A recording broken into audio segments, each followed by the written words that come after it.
Merci d'être des nôtres. Un nouveau rendez-vous donc sous le ciel de Douala, d'où nous émettons sur Equinox Télévision.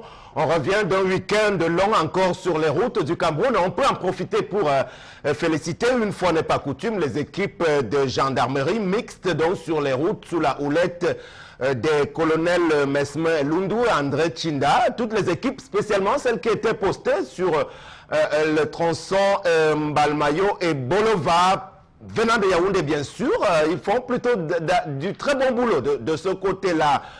Fini les félicitations, puisque le Cameroun est un drôle de pays où on assiste à des drôles d'histoires tous les jours. Le sous-préfet de Yaoundé 2e a bel et bien délivré un récépissé d'autorisation de manifestation d'événements à Dedi et Yango. Donc subitement, ce dernier est redevenu camerounais pour l'occasion. Et au bout du compte, la Sonacam qui naît avec à sa tête San Fantoma, 1800 personnes, artistes musiciens, les vrais et les faux artistes, ils étaient là, bien sûr, avec un conseil d'administration pléthorique, 41 personnes pour faire quoi? On ne sait pas. On a voulu, semble-t-il, contenter tout le monde, au point d'aller chercher même les présidents d'honneur, Eko Roosevelt, Manu Dibango, Georges Seba et bien d'autres. On y reviendra sans doute sur cette actualité en espérant que la plainte déposée, que dis-je, le sursis à annulation de cette opération déposée la veille auprès du MINAC par un huissier de justice saisi par M. Sam ne va pas prospérer. Bienvenue donc encore, voici le Zénith, émission d'utilité publique et de télévision exclusivement sur Equinox. Bonjour à vous, Charles Amel Macho. Bonjour Sam Severango et bonjour au ministre du Commerce, Luc Magloire Barga Tangana, qui ne s'est pas rendu compte que la rentrée, la surenchère de la rentrée a entraîné aussi la surenchère sur les produits de première nécessité. Ça ne va pas dans les marchés. On vous attend. Voilà. Merci beaucoup. On va tout à l'heure évoquer bien d'autres actualités relevant des réseaux sociaux tels que cela est traité depuis les dernières 72 heures. Bonjour à vous, madame. Bonjour, bonjour Sam Sévérin. J'espère que tu vas bien ce matin. Ben, oui, ça pourra aller. Il faut que ça aille bien. Ouais, il faut que ça aille bien pour le bonheur de tous nos téléspectateurs. Ben, écoutez, c'est un plaisir d'être avec vous en ce début de semaine. On va parler de beaucoup de choses intéressantes dans le cadre de la revue des réseaux sociaux. Voilà, Bombok Bengan, on vous accueille également. Bienvenue. Bonjour Sam, mais sauf que les chefs traditionnels de la commune de Kondombo et d'Ayos ont saisi le chef de l'État. Depuis 3 ans, Sam, l'OFECOM a financé un projet d'électrification rurale à près d'1 milliard de francs, 980 millions pour être plus précis. Et ces villages sont sans électricité depuis 3 ans. Donc les communes d'Ayos et de Kondombo. Donc vous voyez donc que le Cameroun vit dans le noir et on a oublié pratiquement certaines localités. Ne vous en faites pas, on peut continuer de nous endetter comme c'est le cas depuis quelque temps pour réaliser certains projets dits structurants, donc à coût de milliards de francs CFA. D'ailleurs, même la Guinée-Conakry de Alpha Condé a pu opérer une dette de l'ordre de 20 milliards de dollars, donc en direction des Chinois. On se demande bien comment tout cela sera remboursé. Vous avez parlé d'un Kondogo tout à l'heure, c'est dommage. Pour tous les supporters de Mekok Mengonda, le canon sportif de Yaoundé, le canon si cher à des noms mythiques comme Eboué et autres, Théophile Abega, Grégoire Mbida aujourd'hui, qui n'est plus que l'ombre de lui-même, le canon de Ferdinand Pungwedima, qui vient d'être relégué en élite tout, voilà, par la faute des turpitudes de ceux-là qui se le disputent depuis de longues années. On pense à un dénommé Ateba Yéné, voilà, qui tout le temps, à chaque début de saison, orchestre des querelles autour de la paternité du canon de Yaoundé. On parle à Emmanuel V, un des anciens de cette équipe qui n'a rien pu faire lorsqu'il a géré ce canon qui nous est si cher, qui est cher à Étienne Pascal Azégué. Aujourd'hui, donc, va redescendre en élite tout. C'est bien dommage. Bienvenue au Zénith, voici l'histoire de tendance. Pour bien commencer, bonjour. Bonjour Sam, bonjour encore à tous ceux qui habitent du côté d'Akono. Qui connaît Akono? Akono, c'est à côté de Yaoundé, dans le centre. Quand vous arrivez à Yaoundé, même vous demandez le village à Akono. On va vous montrer. C'est là-bas que j'ai passé nuit, Sam, parce qu'il y a un scandale de ce côté. Chers téléspectateurs... Akono, c'est chez Lady Ponce et Serge Alain Otou. Bon, c'était bon à savoir aussi. Même chez mon ami Éloi Duval, c'est tout son fief. Ça a pris de ce côté. Bon, c'est là-bas que j'ai dormi aujourd'hui. Sauf qu'en principe, même, je dois même parler sans rire, parce que si j'ai ri, ce n'est pas bon. Sur une femme, donc il y a un deuil là-bas à l'heure que vous parlez, mon bon. Je vais dire à tous les téléspectateurs qui sont disponibles que suivez-moi à partir de 13h30, on fait une descente sur le terrain à Akono. Que s'est-il passé de ce côté? C'est une dame qui ne s'entend pas avec sa belle-sœur. Étant enceinte, son mari lui a dit que si tu accouches une fille, pardon, tu mets l'homonyme de ma soeur parce que ma soeur m'a aidé dans sa vie jusqu'à. Elle a dit à son mari que non, je ne peux pas m'entendre avec ta soeur, je lui donne le nom de mon enfant. Le mari a dit non, non, non, ma soeur a trop fait pour moi dans la vie. Maintenant, pour lui faire plaisir, pour son honneur, tu dois accoucher un enfant, comme l'échographie montre que tu vas accoucher une fille. Dès que tu accouches une fille, on donne le nom de ma soeur. Ah, ça ne mérite pas sans comprendre, tant bien que les deux t'aiment pas. Elle a accouché l'autre jour. Monsieur est parti faire l'acte de naissance de l'enfant avec l'acte de mariage. Donc il a pris l'acte de mariage pour aller faire l'acte de naissance de l'enfant. Quand il revient avec l'acte de naissance de l'enfant, madame voit que c'est le nom de la soeur de sa soeur, donc sa belle savait qu'elle ne s'entend pas, que monsieur a mis sur l'acte. Elle a récupéré l'acte en deux. Elle a dit, mais 9 mois de grossesse. Comme je ne m'entends pas avec ta soeur, je veux parler, tu te poses. Voilà l'acte que j'ai déchiré. Et elle a déchiré l'acte de naissance de l'enfant.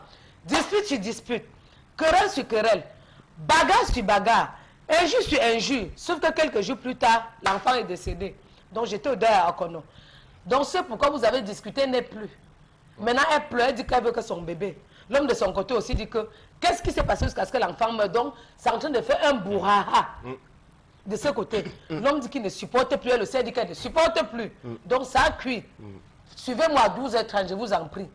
Pour tous ceux qui m'aiment. Merci, Tendance. Alors, l'histoire Mbombo Gbenga nous ramène au cœur même des querelles qui peuvent exister autour d'un enfant. Parce que le drame qui survient avec la mort de cet enfant-là renseigne à suffisance sur ce qu'il est parfois inutile de se mettre à se disputer, soit autour du nom à donner à l'enfant, soit pour toute autre considération. Oui, c'est vraiment inutile. Et ici, c'est ce qui arrivait souvent. Le problème n'est pas nouveau en Afrique. Lorsque ce genre de dispute arrive, l'enfant s'en va. On dit dans nos traditions que l'enfant retourne là où il est arrivé. Donc, il faudrait dire un certain nombre de choses précisément. La première, c'est quoi? C'est que dans nos traditions africaines, c'est l'homme qui donne le nom aux enfants. C'est l'homme, je dis bien c'est l'homme. Maintenant, c'est l'homme qui donne le nom aux enfants avec une certaine, j'allais dire, organisation, c'est un fonctionnement possible. Le premier garçon, c'est le père de l'homme. La première fille, c'est la mère de l'homme généralement. Le deuxième garçon, c'est le père de la femme. La deuxième fille, c'est la mère de la femme. Maintenant, il peut arriver des circonstances où la famille, je vais dire l'homme et la femme, s'entendent. Donc, c'est dire par exemple que non, moi, le nom que je pourrais donner à mon papa, et le papa a déjà beaucoup de mbombo, comme on dit souvent, et que ici, le papa lui-même, même s'il est vivant, dit non, tu as été élevé par tel. Je pense que oui, tu voulais me donner le nom. Je pense que l'enfant peut porter le nom d'un de mes oncles, d'un de mes frères ou même ainsi de suite. Mais jamais de discussion entre les femmes. Généralement, les femmes donnent des prénoms. Et nos prénoms africains, il y en a, on les connaît. Donc généralement, c'est comme ça. Mais lorsqu'on a intégré le fait que c'est la femme qui porte, elle peut donner, on peut discuter du nom, on peut. Voilà où on aboutit. Je dis bien depuis l'histoire. C'est vrai que je ne sais pas si le conflit dans l'histoire de Tendance concerne les deux conjoints, mais je voudrais sur le principe que vous ça évoquez. Concerne les deux conjoints, puisque le conjoint lui a dit, je vais donner le nom, comme c'est une fille, à ma soeur, le nom de ma soeur qui se considère comme ma maman. Et en ce moment-là, si c'était le tour de la fille, c'est-à-dire que de son épouse, de donner le nom à sa maman, et là, on dit souvent, entre guillemets, on achète le nom. C'est-à-dire, tu négocies avec ton épouse pour lui dire que non, chérie, s'il te plaît, voilà pour tes raisons. Mais si c'était la fille aînée, la femme qui a porté la grossesse ne devrait pas discuter. Très bien, mais Guy, sur l'attribution du nom, finalement, vous êtes d'accord avec ce postulat qui consiste à reconnaître cela au seul homme, je veux bien dire. Au départ, selon nos traditions. C'est tellement compliqué, mais moi j'estime quand même que franchement, on devrait être moins compliqué que ça en Afrique. Franchement, on se crée des problèmes généralement où il ne faut même pas qu'il y en ait. Il y a un enfant qui est né, il a 2 parents. Voilà, vraiment des disputes autour du nom qui sera attribué à un enfant dont les 2 parents ont déjà un nom. C'est-à-dire qu'il y a la mère, il y a le père. Moi, franchement, je trouve que c'est, excusez-moi le terme, un peu idiot. Un peu idiot. Alors, maintenant, la dame, la mère du bébé, si son mari estime que, bon, pour dire merci en quelque sorte à sa sœur qui lui a apporté beaucoup, il voudrait donner le nom de sa sœur à leur enfant, moi, je ne trouve pas qu'il y a un problème en tant que tel. Maintenant, comme on veut donc parler de l'africanité, telle que le défendent généralement Bombok et Charles Armel, généralement on nous dit que les noms ont un impact sur la personnalité de la personne auquel on les attribue. Maintenant, peut-être que la femme a estimé que de part, parce que entre avoir rendu service à son frère et peut-être la personnalité de la belle-sœur, il y a tout un fossé. Peut-être la femme estime que, bon, de par la personnalité de sa belle-sœur, qui peut être une femme querelleuse, belliqueuse et tout, elle ne voudrait pas que son enfant porte le nom de cette dernière-là. C'est des possibilités. Mais franchement, j'estime que vous accouchez vos enfants, on peut même de façon orale dire que, bon, toi tu es le mbombo de ma mère, sans que ce nom ne figure forcément dans l'acte. Mais tu es le mbombo de ma mère, tu es le mbombo de mon père, sans que ça ne... Parce qu'il y a des familles qui s'en passent généralement. Ils donnent le même nom à tous les enfants. Ils donnent le même nom à tous les enfants pour ne pas avoir ces problèmes-là. Parce que vous avez souvent les parents, c'est-à-dire les grands-parents des enfants qui imposent. Il y a le père de la mère du bébé qui veut que ce soit son nom qui figure, le père du mari qui veut que son nom figure, et après, vous êtes bien obligé de faire un choix et ça crée des problèmes. Donc les gens, pour prévenir justement, estiment que, bon voilà, nos enfants ne porteront que le nom de leur papa. Tous. Voilà. Charles Armel Bachou, sur l'histoire, est-ce que vous reconnaissez que c'est quelque chose d'abord qui tient de nos réalités traditionnelles, c'est-à-dire que, comme Megui l'a suggéré tout à l'heure, il y a un lien forcément entre le nom et la personne à qui on attribue ce nom-là. Il y a une mystique qui se produit. Sam Sévérin, je suis content que Megui nous revienne, nous soit d'accord sur ce point. Le nom pérennise la famille. Le nom régule la vie de la famille. Le nom rappelle la mémoire des disparus de la famille. En Afrique, on ne s'appelle pas. On ne se donne pas de nom. On est appelé. Si je dis comment est-ce qu'on vous appelle, vous ne direz jamais je m'appelle. Vous ne pouvez pas vous donner un nom. On m'appelle. C'est le nom qu'on vous a donné. C'est le nom qu'on vous a choisi. Parce que vous êtes arrivé à une période donnée, dans une circonstance donnée. Sam Sévérin, pour revenir à l'histoire, en Afrique, généralement, lorsqu'un enfant naissait, si dans la famille, on se rendait compte qu'il y avait une femme qui n'avait pas donné naissance, et il y a un homme qui n'a pas la possibilité de procréer, si c'est un enfant mâle ou femelle, automatiquement le nom lui revenait d'office pour pérenniser le nom. Parce qu'il ne pouvait pas donner naissance, parce qu'on s'est rendu compte qu'il ne pouvait pas. Ça, c'est un premier cas. Ça dit que c'est les exceptions dans les familles. Mais maintenant, Sam Sévérin, lorsque vous donnez naissance, lorsque votre femme est enceinte déjà, c'est la maman, c'est votre maman qui commence à prononcer les premiers mots du côté paternel. Si c'est une fille, elle portera le nom de. Ajoutez tout ce que vous voulez derrière, mais elle portera le nom de. Elle en a terminé. Mais comme aujourd'hui nous sommes enclins à cette forte occidentalisation qui voudrait que ça devienne les familles Bachou, ça devient les familles X, on commence à se nommer, oubliant, ça détruit l'environnement familial, Sam Sévérin, à telle enseigne qu'on se retrouve aujourd'hui à avoir des gens qui imposent des noms, qui composent des noms et des prénoms, à n'en rien comprendre à ce niveau. Donc je pense, pour m'allier derrière l'idée de Bobo, que le premier-né, mâle ou femelle, c'est comme ça qu'on dit en Afrique, revient à l'homme. Le deuxième à la femme, le troisième à l'homme, le quatrième, c'est par cet ordre, parce que l'homme est le chef de famille. Et une fois que vous avez donné le nom, il faudrait que le chef de la famille paternelle porte l'enfant pour valider le nom. C'est lui qui porte. Vous ne pouvez pas, c'est comme vous appelez les bois bébés, ou on appelle les réunions pour venir prendre là, c'est des conneries, ça me c'est vrai. C'est là où vous donnez le nom. On demande le nom de l'enfant. C'est à ce moment que vous donnez. Désormais, il s'appellera comme ça. Et on remet l'enfant en disant à la maman, c'est là où la maman va dire, puisque les loges viennent du côté de la maman, que ici, chez nous, on va l'appeler. Mais tout à l'heure, je vais prendre votre avis sur la querelle quand elle survient, comme dans l'histoire. C'est ce que déjà, ce que Charlamel développe, c'est effectivement ce qui se passe dans la plupart des familles. Le premier nom, c'est le père du papa. Le deuxième, c'est... Pourquoi ça doit pas passer comme ça? Ça dépend des couples même. Si tu accouches ton enfant, que ton mari estime que ton père, qu'il aime ton père, il peut donner le nom de ton père. Il n'est pas obligé de prendre tous les noms. De deux, pour le cas de mon histoire qui s'est passée à Konossi, ça me ronge. Ouattara Sangtron me voit bien, parce que je vais tout déballer ce matin. Tu ne peux pas être à la maison avec un homme. Tu ne t'entends pas avec sa soeur.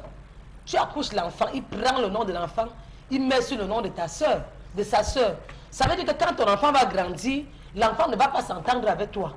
Là, d'office. En Afrique, on te colle le nom selon ce que tu es. Si ils te disent que mon nom veut dire en français, mon nom même de famille Sam, on va te dire que mon père, vu comment... Donc, il a lancé les trucs aussi. Il a vu que non, le nom de l'enfant, s'il méritait ce qu'il devait être dans sa vie. Chacun nous explique ce que tu dois être ou encore ce que tu es. On ne donne pas le nom au hasard. Et puis avant d'en arriver aux sœurs et aux cousines, je crois, est-ce que tous les parents et les grands-parents étaient déjà situés dans... Je veux dire, parce que quand on commence à donner le nom à ses sœurs et amis, il faut qu'on s'assure que les parents même qui doivent avoir les premiers noms ont tendance... Oui. On doit voir le comportement de ces parents-là. Tu ne dois pas te lever comme ça, peut-être tu vois même un passant, tu donnes le nom de ton enfant. Non, voilà. Ça dépend même de l'affinité que vous avez. Si je ne m'entends pas avec quelqu'un, tu donnes le nom, ça veut dire que je ne me sens pas en sécurité dans mon foyer. C'est que c'est la dictature que tu veux me faire. Si elle et moi s'entendaient, on donnait le nom de l'enfant tranquillement. Du moment où on ne s'entend pas, tu donnes le nom, ça t'engage. Ce qui m'énerve, c'est que l'enfant est parti. Voilà. Parce qu'il y a les enfants compliqués. Voilà, maintenant l'enfant est décédé.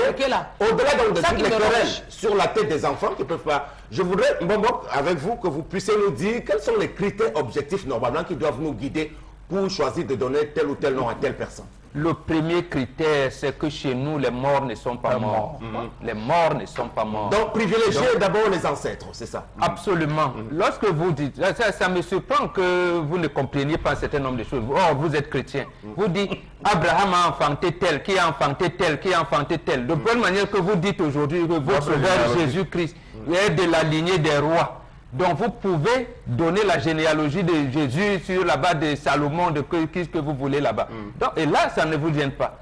Or, les Juifs ont copié ça chez nous lorsqu'ils étaient en Égypte.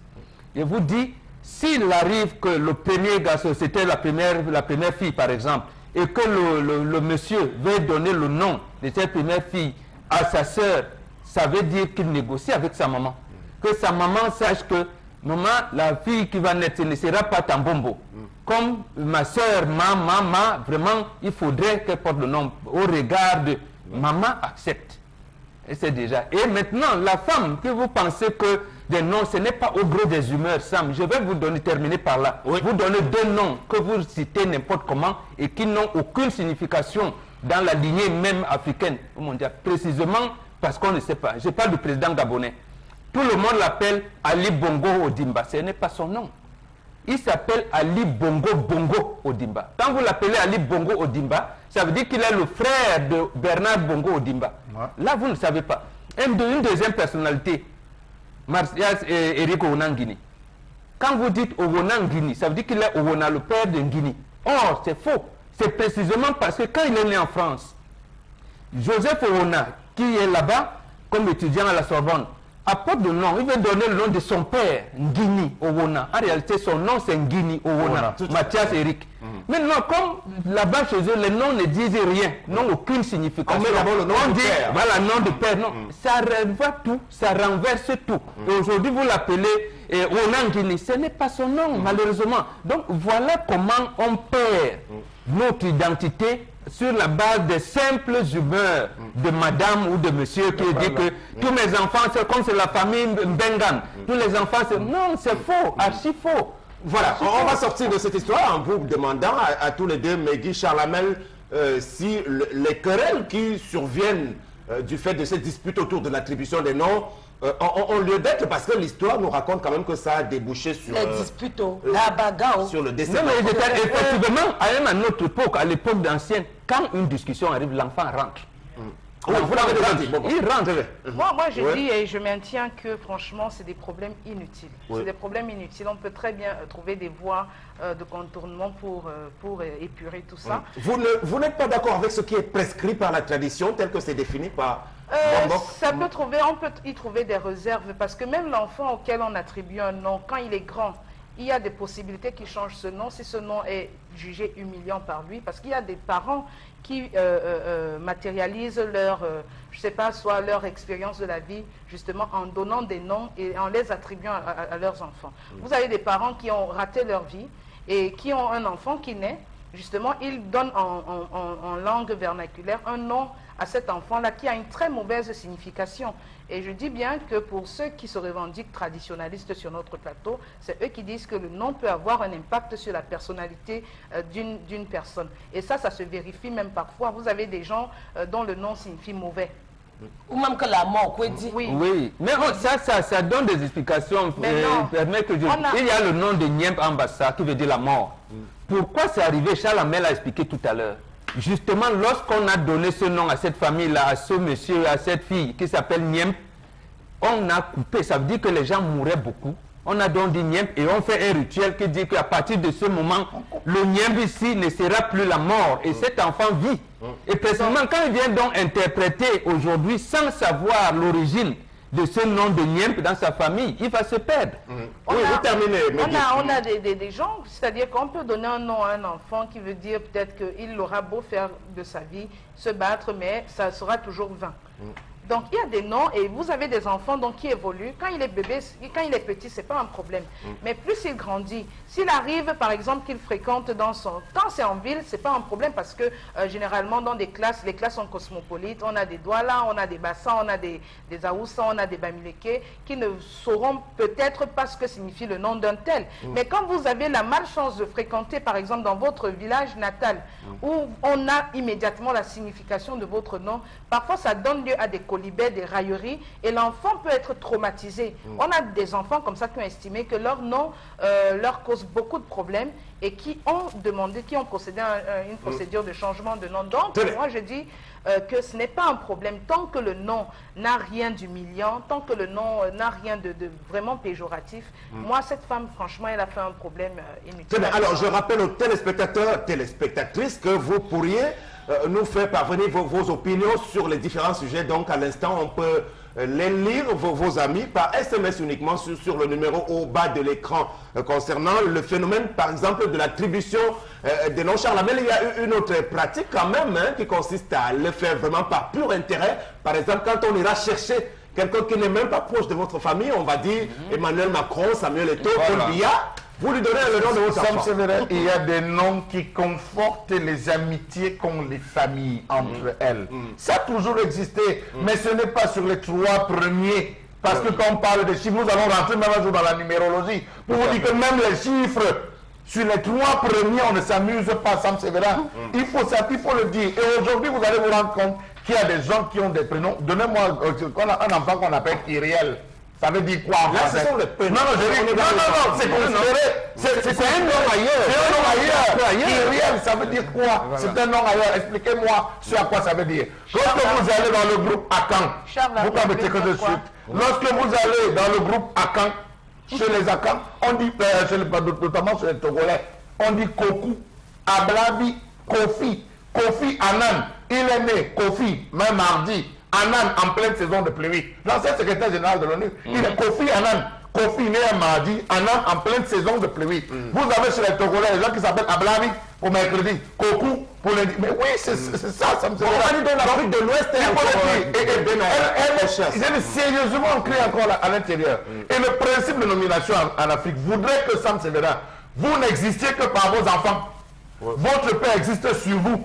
Parce que votre père va nommer son père sur vous. Vous nommerez votre père sur votre enfant. Vos enfants vous nommeront sur leurs enfants. C'est le principe de pérennité. C'est la raison pour laquelle lorsque vous entrez, et pour continuer peut-être par ce que le Bambok a dit, l'enfant qui porte le nom de Niemp, ou Bidias Angon, Bidias fils de Ngon, Si on l'a donné à un moment donné, les gens mouraient. Chaque fois qu'on va associer et célébrer la vie, il devra faire partie de l'ensemble de ces rituels parce que c'est lui qui marque le commencement de la vie dans sa famille. Donc c'est important.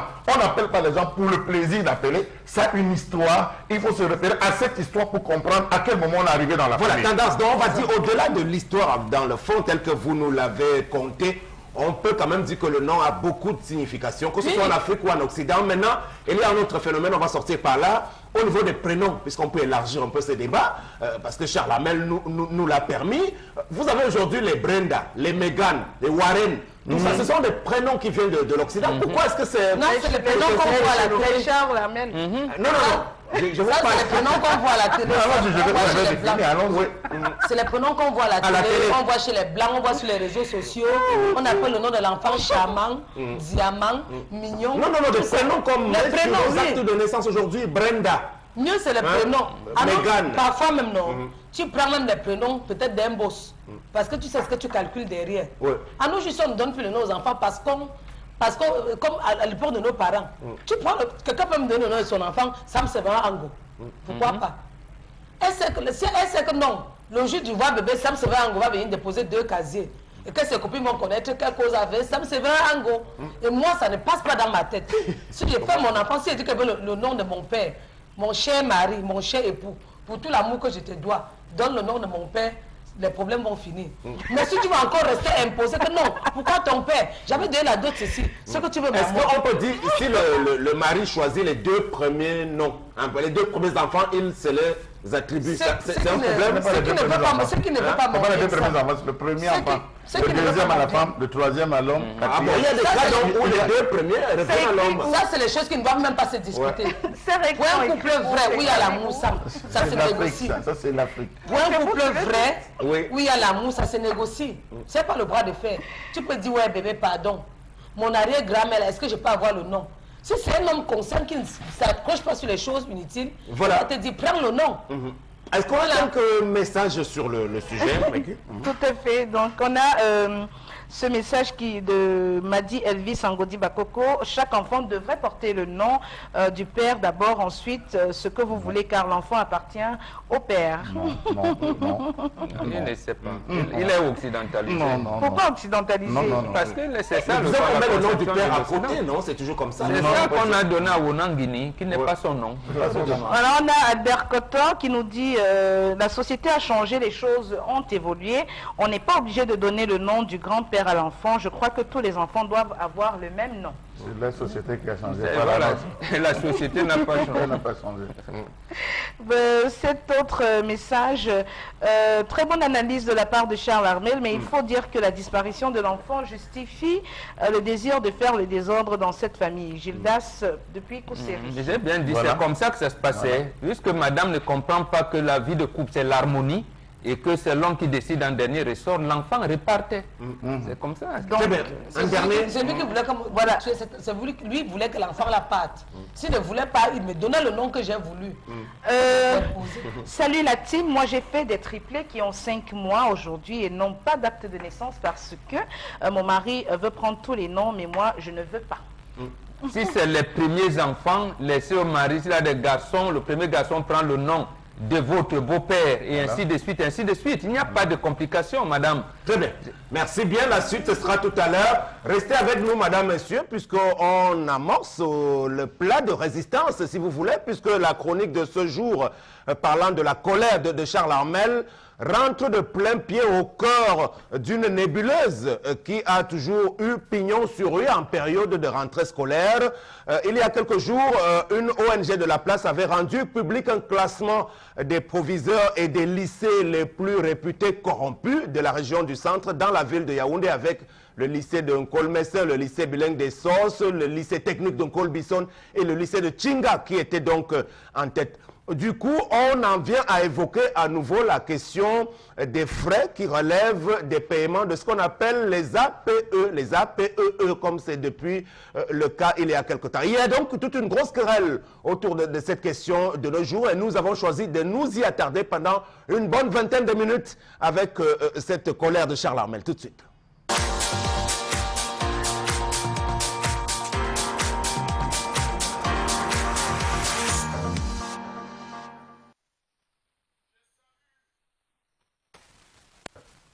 de l'éducation de base et des enseignements secondaires, tout en m'interrogeant ce jour sur la question des frais de l'APEE, Association des parents d'élèves et enseignants au Cameroun.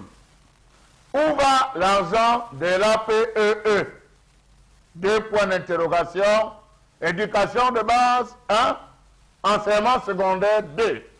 À quoi servent les frais des associations des parents d'élèves dans le public comme dans le privé?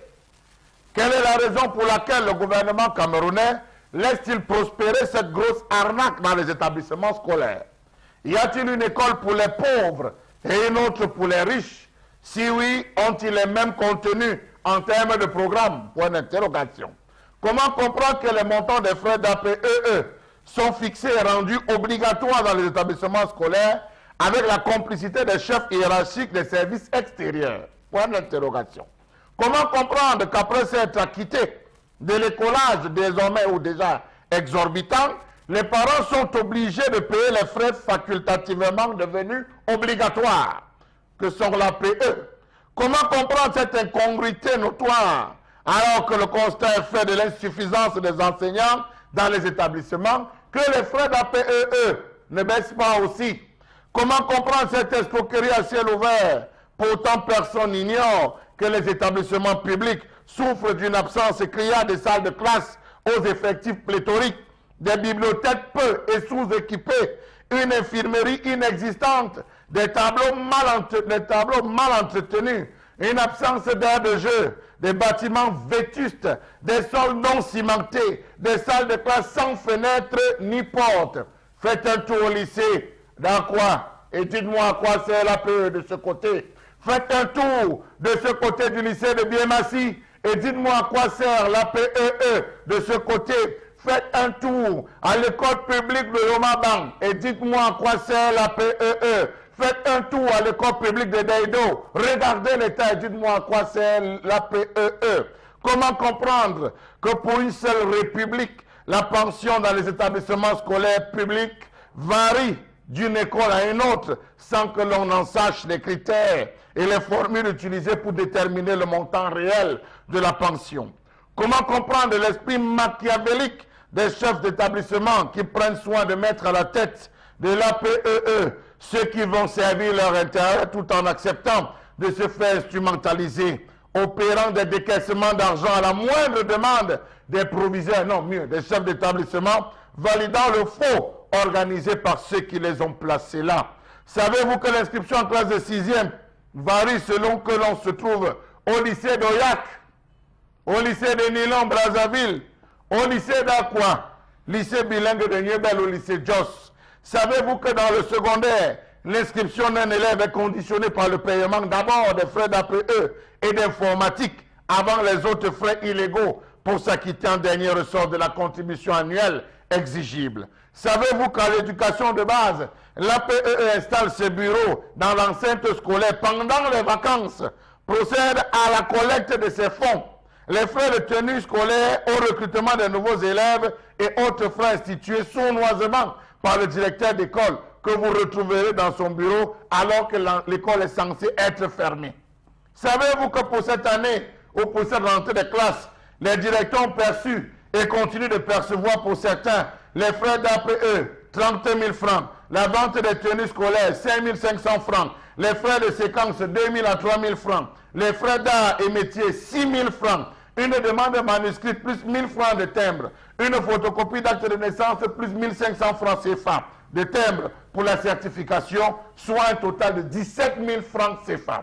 Savez-vous que certains directeurs d'école, pour dissimuler une partie de l'argent de l'APEE, délivrent des reçus parallèles? Mon point d'interrogation. Savez-vous que ces gens justifient les frais d'APEE dans les grandes métropoles où les écoles sont conçues en matériaux définitifs par l'achat du matériel didactique pour démarrer l'école, le paiement des salaires des maîtres et des parents, le renforcement de la prime de rendement des enseignants, l'entretien des locaux, le salaire des gardiens et des agents d'entretien, la distribution des prix en fin d'année? Pourtant, en fin d'année et en début d'année, il n'y a rien de tout cela. Comment comprendre le fait que le paiement des frais de l'APEE conditionne l'accès en salle de classe? Comment comprendre toutes ces plaintes enregistrées depuis le début de cette rentrée scolaire dans l'ensemble des établissements du Cameroun? Comment comprendre cette augmentation drastique des frais exigés à chaque parent membre de l'association des parents d'élèves et enseignants dans les différents établissements scolaires? Comment comprendre enfin que les frais d'APE soient passés de 8 500 à 17 000 2010-2013, 17 000 à 30 000 2013-2015, 17 000 à 45 000 cette année? Comment comprendre que certains parents soient obligés de débourser plus de 60 000 à 70 000 de frais de scolarité par élève? Ne devrait-on pas conclure comme Victor Hugo que devant la bêtise humaine, plutôt que de pleurer, rire en vaut mieux? Voilà, il vaut mieux en rire parce que, même je ne voudrais pas sourire là-dessus, parce qu'on est là en plein dans la mafia du système éducatif camerounais, de l'enseignement public. Et je rigole lorsqu'on me dit que l'actuel ministre Ngale Bébé, pour ne prendre que son cas, est venu pour travailler avec de très belles intentions et des réformes. Il n'a rien fait du tout, rien n'a changé, que ce soit au niveau des effectifs ou alors de cette grosse mafia en plein cœur des APE. Cette disparité d'un établissement à un autre, un Bombok Bengan, pourquoi est-il difficile d'abord d'harmoniser, hein? Parce que c'est là peut-être le premier point qui ressort de sa colère. Oui, précisément parce que c'est la mafia, Sam. La mafia parce que je pense que le texte réglementaire nouveau, ça doit être un décret, une loi de 79, faisait d'abord de l'APE une cotisation, j'allais dire facultative, il a dit. C'est-à-dire que Ayidjo avait pensé que dans la communauté éducative, tout le monde n'est pas logé à la même enseigne. C'est-à-dire que ce qu'on appelait à l'époque les communes de plein exercice, on avait parlé de Konsamba et certains nombres. Bon, les grandes villes étaient fournies en, comment je vais dire ça, en infrastructure de l'éducation. Et certaines villes reculées ou villages avaient des problèmes d'encadrement des enfants et notamment même des instituteurs et autres. Il avait donc institué une sorte de contribution des parents et des élites pour, comment je vais dire ça, compléter l'éducation. Surtout que je vais juste compléter parce que j'ai discuté la semaine dernière avec un des proviseurs de la place qui dit par le passé, on leur octroyait d'importantes subventions, enfin ceux qui étaient des proviseurs à l'époque. Maintenant, l'État a tout abandonné, donc on est obligé d'aller ponctionner dans les frais divers, y compris ceux de l'APE. Oui, oui, et en plus, il y avait quelque chose de fondamental. L'APE n'était payé qu'après l'inscription de l'élève. Après l'inscription et après que l'école a commencé, comme on dit. C'est-à-dire quoi? Lorsque les élèves sont inscrits, c'est à ce moment que vous devenez membre de l'établissement, donc élève dans cet établissement. Et le chef d'établissement évalue donc les besoins en fonction de ce que vous avez dit, des subventions qui venaient de l'État central, du gouvernement. Est-ce que c'est bon, c'est pas bon, est-ce que c'est suffisant pour boucler l'année? Et l'APE venait donc pour comment je veux dire, encadrer ce qu'on appelle les activités post-périscolaires, dont les jeux au sucre, un certain nombre de choses, plus 2, 3 tables bancs, ou même une salle de classe qu'on pouvait ériger ici ou là.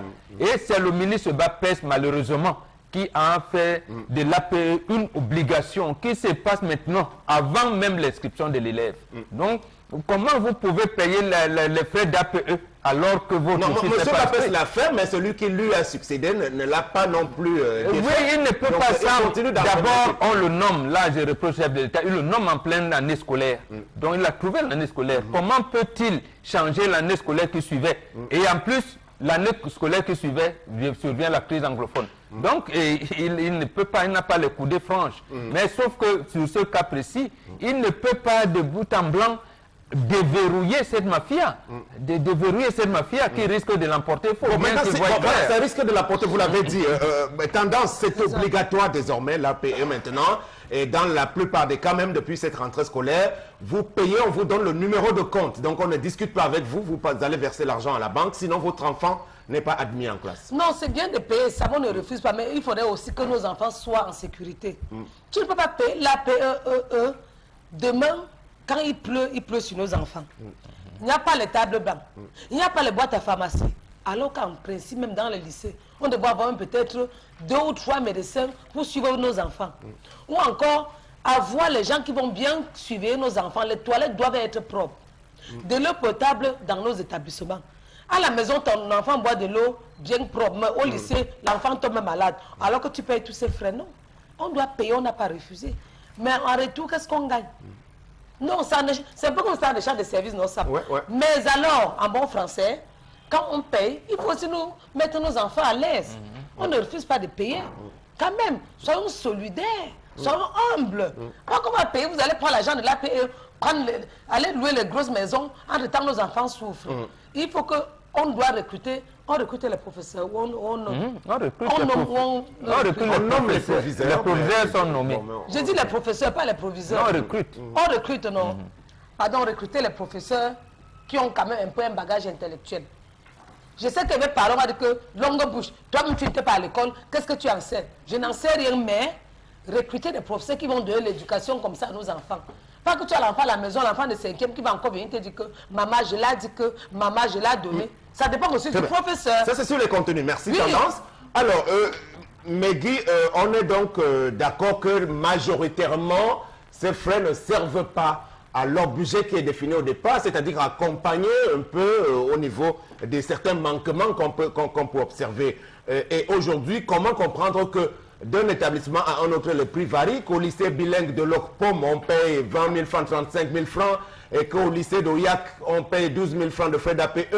Qu'est-ce qui peut justifier cela de votre point de vue? Ce qui peut justifier cela, c'est tout simplement la liberté que prennent certaines autorités de notre pays à faire ce qu'ils veulent. C'est des personnes qui se sentent intouchables, qui d'ailleurs le disent à demi-mot quand elles sont questionnées à propos d'un ou d'un autre sujet. Ça veut dire que c'est le chef d'établissement qui fixe avec l'association le prix de l'APE pour l'année. Avec l'association, mais je doute fort que ce soit l'ensemble des parents réellement qui fixent ce taux-là, parce qu'il y a des taux qui sont extrêmement élevés. Moi, je trouve que c'est extrêmement élevé. Et on se demande bien alors, est-ce que c'est les parents vraiment des élèves qui, de façon consensuelle, fixent ces taux-là? Parce que quand on a les mêmes parents qui se plaignent de ce que les pensions coûtent cher, de ce que, voilà, que même au niveau de l'encadrement, ce n'est pas toujours ça. On aimerait bien qu'on ait des APE comme ça, qu'on paye, mais qu'au niveau de l'encadrement, au niveau de la logistique, au niveau du traitement qui est affecté aux enfants,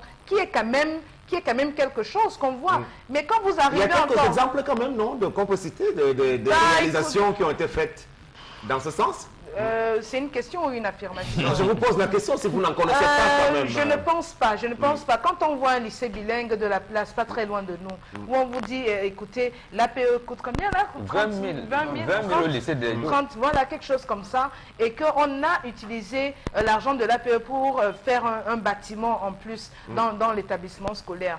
Et quand vous faites donc le compte entre le prix de l'APE et le nombre et le nombre d'élèves, le nombre d'élèves, mais c'est beaucoup de millions. Et on vous donne le prix qu'a coûté le bâtiment. Vous vous demandez, alors le reste d'argent, qu'est-ce qu'on en a fait? Vous ne savez pas, mais vous pouvez imaginer ce qu'on en a fait quand vous regardez le train de vie de ces chefs d'établissement scolaires qui construisent de grosses baraques en quelques temps. Et là, vous vous dites quand même que mais c'est bizarre que le ministre de tutelle ne se pose pas des questions. Vous voulez parler du lycée bilingue de Daedo? Est-ce qu'il y aurait des complicités? On se demande bien. L'ancien proviseur du lycée bilingue de Daedo avait même dû, il s'était tellement embourgeoisé qu'on a dû l'affecter l'année dernière dans une région dans le Noun, et celui qui lui a succédé est même également en train de vivre tel que pour être reçu par l'actuel proviseur là-bas. Vraiment, il a le train, je ne sais pas, le train de vie et le confort, je ne sais pas trop. Donc il y a des établissements comme ça, M. Mbachou, qui ont beaucoup d'effectifs et beaucoup de frais qui sont engagés en termes d'APE. Qui sont les ordonnateurs et les gestionnaires? Parce que c'est un gros débat aussi. Les proviseurs eux-mêmes qui directement gèrent cet argent, ou bien c'est vraiment en collaboration avec le président de l'association? Le président de l'APE, c'est qui? Moi, je connais la réponse. Mais le président de l'APE, c'est qui? Il n'existe pas parce qu'il n'est placé que par le chef d'établissement. C'est un des fidèles des fidèles. Il n'a pas la latitude de détourner 20 francs sans le décaisser, sans que le proviseur ne lui ait dit. Il y a les inspecteurs pédagogiques, les inspecteurs départementaux, vous avez les délégués départementaux, les délégués régionaux. Attendez, à partir du 23 septembre, placez-vous à Yassa. Interrogez, stoppez tous les véhicules qui montent. Vous allez voir proviseur du lycée de E, proviseur du lycée de ceci. Vous allez au ministère. Ministère, ils vont faire quoi? Ils vont faire quoi? Je ne sais pas. Ils vont faire quoi? Bon, essayez de voir la valise, vous comprendrez ce qu'ils vont dites-nous, faire. dites-nous. Vous allez voir, dans la valise, ils tiennent beaucoup de... Et ça ne se gère pas. Et à partir C'est des de la rentrée en cours, il semble qu'il y a quand même on a quand même verrouillé un tout petit peu. Hein, donc, au niveau de la on manipulation. a donné l'impression qu'on a verrouillé, mais rien n'est verrouillé, Sam Sévérin. C'est définitivement provisoire. N'entrons pas à l'intérieur, Sam. Nous avons 498 élèves qui sont partis du nord-ouest pour s'inscrire dans la zone de l'ouest Cameroun, plus précisément à Bafoussam. Comment est-ce qu'on va se gérer Bafoussam? Nous avons 700 qui sont partis de du nord-ouest pour descendre dans la ville, non, environ 300 qui sont partis pour la ville de Douala, qui sont inscrits dans la zone d'Aqua et un peu partout dans l'établissement anglophone. Vous savez ce que ça représente? Nous avons dans la zone de du sud-ouest environ 700 qui sont à Bonassama. Les proviseurs se plaignent, les directeurs d'école se plaignent de la surpopulation scolaire actuellement dans ces zones parce que ces enfants viennent. Comment est-ce qu'on va gérer? Je m'attendais à ce que le ministre des enseignements secondaires réfléchisse pour l'éducation de base, réfléchisse sur cette question de l'équilibre dans ces différentes zones. Que non, passons. Sam Sévérin, vous avez des établissements, vous payez l'APE, lycée d'Aqua, vous avez des élèves qui fracassent les crânes des enseignants. Où est la sécurité? On se rappelle, ici au lycée d'Aqua, on a défrayé la chronique avec un élève qui menaçait un enseignant avec le poignard, qui viennent fumer les jeux, qui viennent fumer et qui jouent les cartes au lycée d'Aqua. Les frères d'APE devaient servir à ça. Ce n'est pas ça. J'ai visité le lycée d'Aqua, entre le lycée d'Aqua, entre le lycée de Yak, entre le lycée de Niala. Regardez la qualité des tableaux de bord. Les tableaux dans les salles de classe, ça ressemble à quoi? Allez visiter l'infirmerie, ça ressemble à quoi? En termes de bibliothèque, ont-ils une bibliothèque? C'est ce à quoi devaient servir justement ces frais d'APE qui ne servent pas à quoi. À une époque, moi je me rappelle, on payait 7 000 francs au premier comment on appelait ça encore à l'époque, au premier cycle. 5 000 francs d'inscription générale et 10 000 au second cycle. Les parents s'en sortaient. Aujourd'hui, on se retrouve à un prix. Vraiment, j'estime que ça ne va véritablement donc pas. on paye un peu plus bonbon que pour très peu de résultats, finalement, dont de l'argent est vraisemblablement détourné. Ça va entre les poches de qui? Bon, les chefs d'établissement eux-mêmes, principalement concernés, indexés, et sans doute aussi la haute administration de Yaoundé. Donc c'est le moins que l'on puisse dire là-dessus. Si on fait un petit jeu de comparaison, on parlait tout à l'heure de la prise en charge des élèves, de nos élèves. Est-ce qu'on peut dire que dans le privé, c'est un peu mieux? Parce que là, le privé, on paye cher aussi, hein, les pensions. Est-ce que malgré tout, les enfants sont bien encadrés là-bas? Oui, dans certains établissements, il y en a encore dans le privé qui sont ce qu'on appelle, excusez l'expression, des écuries.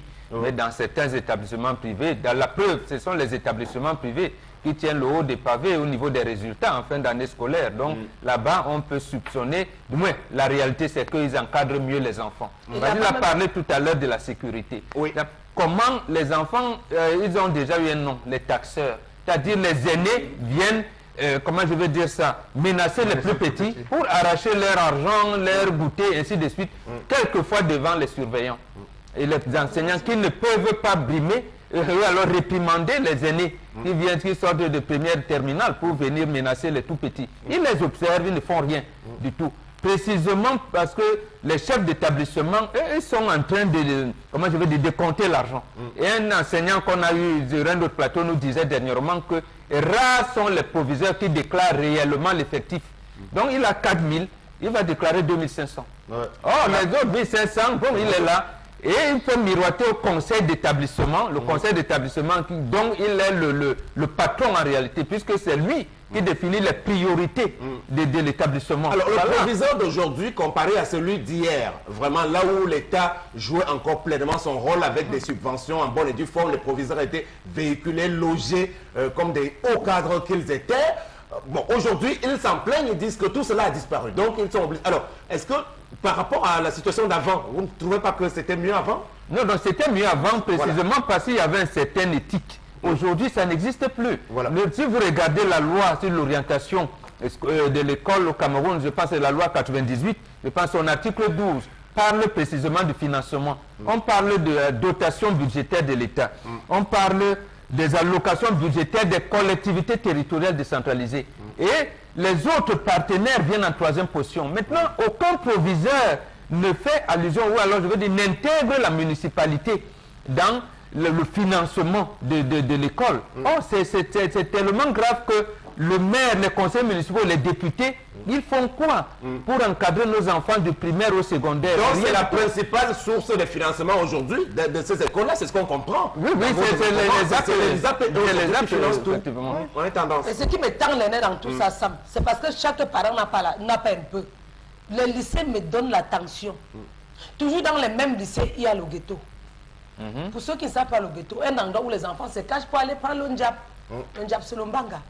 De deux, si chacun avait son argent, mieux encore les établissements privés, parce qu'on sait au moins que le fondateur est là pour mettre la pression, le directeur est là au moins pour mettre la pression, que si à la fin du mois, tu ne travailles pas, le salaire ne doit pas passer. Par contre, dans les lycées, c'est le collège de Ngomna. Même si tu ne travailles pas, ton salaire va passer. Suffisamment que tu t'entends avec ton supérieur, tu ne viens même pas, mais tu signes. Les élèves vont se plaindre où? Chez personne. Alors que les établissements privés, là-bas, les enfants sont sous pression. Il faut même qu'on essaie de mettre une sécurité dans les lycées, Sam. Toujours au lycée, tu vas voir un enfant là attendre son camarade de classe en route avec le couteau ou la lame de rasoir. Par contre, dans les établissements privés, c'est rare qu'un enfant prenne le couteau ou la lame pour marcher avec. Parce que si l'enfant marche avec, attention, dans les lycées même, on s'en fout. Et ça va changer. Coûte que coûte. Parce que quand je pense un instant que, d'abord, ça me dit un peu, en principe, même on ferme les barrières de lycée à quelle heure? En principe, le matin à 7h30. À 7h30. Au lycée de Dédé, même si je passe à 8h30, je vais encore voir les enfants dehors. Et parfois, ils escaladent. Les professeurs ne peuvent pas se plaindre. Quand les enfants escaladent, plaignez-vous aux parents pour qu'on essaie de prendre une décision et on applique. Parce que l'argent que nous cherchons, c'est pour nos bouts de chou. Et ça. Et du coup, quand l'enfant escalade, vous ne dites rien, vous faites la couverture, c'est nous qui souffrons. Quand un enfant commence à être récalcitrant à l'école, signalez à temps. On a compris tendance. On va aller sortir du sujet, mais Guy, d'abord pour observer que les réformes enclenchées au niveau des administrations du ministère ou bien de l'éducation de base n'avancent pas beaucoup dans ce sens-là. Qu'est-ce qu'on peut faire? Parce que ne serait-ce que pour la question des APE, c'est une affaire qui peut être réglée, jugulée, mais ça n'a pas beaucoup évolué, finalement. Oui, ça ne peut pas évoluer dans la mesure où, moi je dis toujours qu'il y a une certaine hiérarchisation de l'autorité. Donc les proviseurs ne peuvent pas, comme ça de façon arbitraire, décider de fixer les taux d'APE, décider de manipuler cet argent-là comme bon leur semble. Donc ils doivent toujours avoir, en mon sens, l'aval de quelques autorités supérieures à au niveau de leur hiérarchie. Ça, c'est mon avis. Non, ça dépend de ce qui a été prévu par l'arrêté pris par le ministre Bapes Lapes. Quand il fixait l'imposition de cette il a dit que c'est le conseil d'établissement, mais qui est chapeauté par le proviseur, par le chef d'établissement. Oui, mais les arrêtés, les décrets, on sait très bien que, d'accord, c'est officiel, ils sont faits, mais en sous-cap, qu'est-ce qui se passe? Sous cap, qu'est-ce qui se passe? Et c'est ça la réalité de notre pays. On aura des communiqués, on aura des arrêtés, on aura des décrets, on aura beaucoup de choses, mais la réalité sur le terrain est souvent tout autre. C'est ça le problème. Maintenant, on a eu sur ce plateau à dire qu'il faudrait que la condition des enseignants soit revue quand même je sais pas, à la hausse, c'est-à-dire qu'on doit pouvoir les valoriser parce qu'ils ont un rôle très très important pour ce qui est de l'avenir de notre pays. On est d'accord. Même cet APE ne serait pas si mauvais que ça si on avait justement des retombées et surtout pour le bien des élèves. Parce que c'est d'eux qu'il est question. Quand les élèves ne peuvent pas vraiment en bénéficier, c'est là le problème. Parce que moi, je n'aurais pas de problème à donner 30 000 francs en plus pour mon enfant en tant que parent d'élève. Si je vais dans cet établissement et que je vois qu'effectivement, il y a des efforts qui ont été fournis. On a eu plus de classes, on a eu plus de tables bancs. Avant, ils étaient 4, 5 sur un table banc. Et plus d'encouragement. Mais 30 000 francs, c'est un peu trop quand même. Bon, vous pouvez facilement les payer peut-être, mais il y en a qui ne parviennent pas. Non, c'est une façon de parler. Une façon de parler, non, j'ai compris, mais j'ai dit, puisque ça va chercher dans le même fait ça par tranche. Par exemple. Voilà, bon, on termine chez Charles Hamel sur ce sujet avec vous. Alors moi je pense, M. Vénin, je prends un cas assez simple. Prenez le lycée technique de la ville de Douala, dont je suis en train de faire une étude là-dessus, je vous la rends publique. M. Vénin, vous allez vous rendre compte qu'on paye les frais d'APE dans ces différents lycées techniques. Mais d'où vient-il qu'en première année, on exige à chaque enfant de venir avec un sac de ciment, des tôles, des clous, des lattes, pour expérimentation. D'où vient-il que chaque année, lorsque ces enfants doivent se préparer à composer, on les récupère en disant on va faire les exercices pratiques, travaux dirigés sur le terrain et on les amène dans les chantiers des proviseurs où ils vont être des maçons, où ils vont faire la plomberie, où ils vont faire, je peux vous en citer Sam Sévérin, je suis en train de boucler, on citera nommément ces différents proviseurs qui taxent les élèves parce qu'ils se sont rendus compte que c'est une niche aujourd'hui où ils peuvent devenir riches. Pour la moindre sanction, on vous demande 10 brouettes de sable qui vont être mêlées dans un tricycle qui va amener cela quelque part pour les projets d'extension. Sam Sévérin, c'est de l'arnaque qui se retrouve dans ces zones. D'où vient-il, Sam Sévérin, qu'on parle de les frais d'APE pour payer le salaire des maîtres et des parents d'élèves et que ces mêmes maîtres et des parents d'élèves grèvent? Que ces mêmes maîtres et des parents grèvent tous chaque année? C'était censé régler cela. D'où vient-il qu'on prenne l'argent pour régler l'entretien? On dit bien payer les agents d'entretien, aller faire le tour des toilettes, les toilettes du lycée d'Aqua, toilettes du collège qui allez faire le tour. Vous allez vous rendre compte que ces toilettes ne ressemblent à rien. En quoi c'est donc cet argent? Et je vais ajouter une braise. Je vais ajouter une braise à ta pipe, Charles Armel, c'est que c'est encore pire dans les zones rurales. Dans les zones rurales, les élèves sont exploités, mais je vous dis, de diverses façons. Vous avez des professeurs qui ont leur champ, qui n'arrivent pas à se payer de la main-d'œuvre et qui prennent les enfants des gens pour aller travailler dans leur champ. C'est-à-dire que les enfants finissent l'école, le travail manuel qui doit se faire dans l'enceinte de l'école ne se fait pas dans l'enceinte de l'école. On va travailler dans les champs des professeurs. Moi, ça me rappelle des vieux on donne même le haricot, tu viens de la semence. Je pensais que c'était des vieilles pratiques. Mais ça se fait dans les zones rurales. Mais tu as raison. Et parfois même les professeurs, là, quand ils ont leurs femmes, ils achètent beaucoup de champs. C'est les enfants qui viennent nettoyer tout au champ. Les enfants viennent sacrer. Après, ils demandent que venez avec les semences. Viens avec 2 boîtes de maïs, viens avec 2 boîtes d'arachide, viens avec le soja, ça va finir. Tantôt, venez avec les morceaux de bois. Dans les villages, ça se passe. Même par la complicité des chefs du quartier ou encore des chefs du village. Les enfants qui partent à l'école avec le balai ensemble, avec le bois. Pour donner à qui? Je vais faire ma suspendre ça. Justement avec le bois. Merci beaucoup. On était donc là en plein cœur des avatars, des mauvaises habitudes, si vous voulez, du système camerounais des enseignements sur les paiements des frais d'APE aujourd'hui, où les chefs d'établissement essentiellement s'en bénéficient pour se bonifier aussi. Dit-on avec la complicité, vous l'avez dit, M. Mbachou, des plus hauts dirigeants au niveau du ministère ou des ministères qui sont concernés. Tout le monde, tous les acteurs du système éducatif peuvent donc essayer de faire en sorte que les comportements changent à cet effet. On prend une pause avant la deuxième partie du programme. Pour la deuxième partie de ce programme, en rappelant que on a eu droit à une belle chanson de Messi Ambroise. C'est un des grands monsieur de la chanson Bikouti, mais vous l'avez remarqué, il a un tout petit peu migré dans autre chose, dans le style, mais avec beaucoup de talent toujours. Hein. Il a fait de belles compositions par le passé, mais dans la gestion du droit d'auteur, c'est une personnalité forte aussi, même si on lui reproche de temps en temps de changer assez rapidement de veste avec son ami Moussa Aïssa. Alors, je ne sais pas, est-ce que son nom est dans les 40 personnalités du nouveau conseil d'administration de la SONACAM? Parce que Moussa Aïssa m'en fait partie, Sergio Polo est là-dedans, San Fantoma est le président, Charles Amel Bachou. Vous y avez reconnu quelques personnalités. Les jeunes gens, ils rentrent dans l'affaire, la musique urbaine avec Dobzi. Voilà, j'ai vu Dabzi, j'ai vu Salaché. Vraiment, je me suis posé des questions. Dans tous les cas, on va revenir.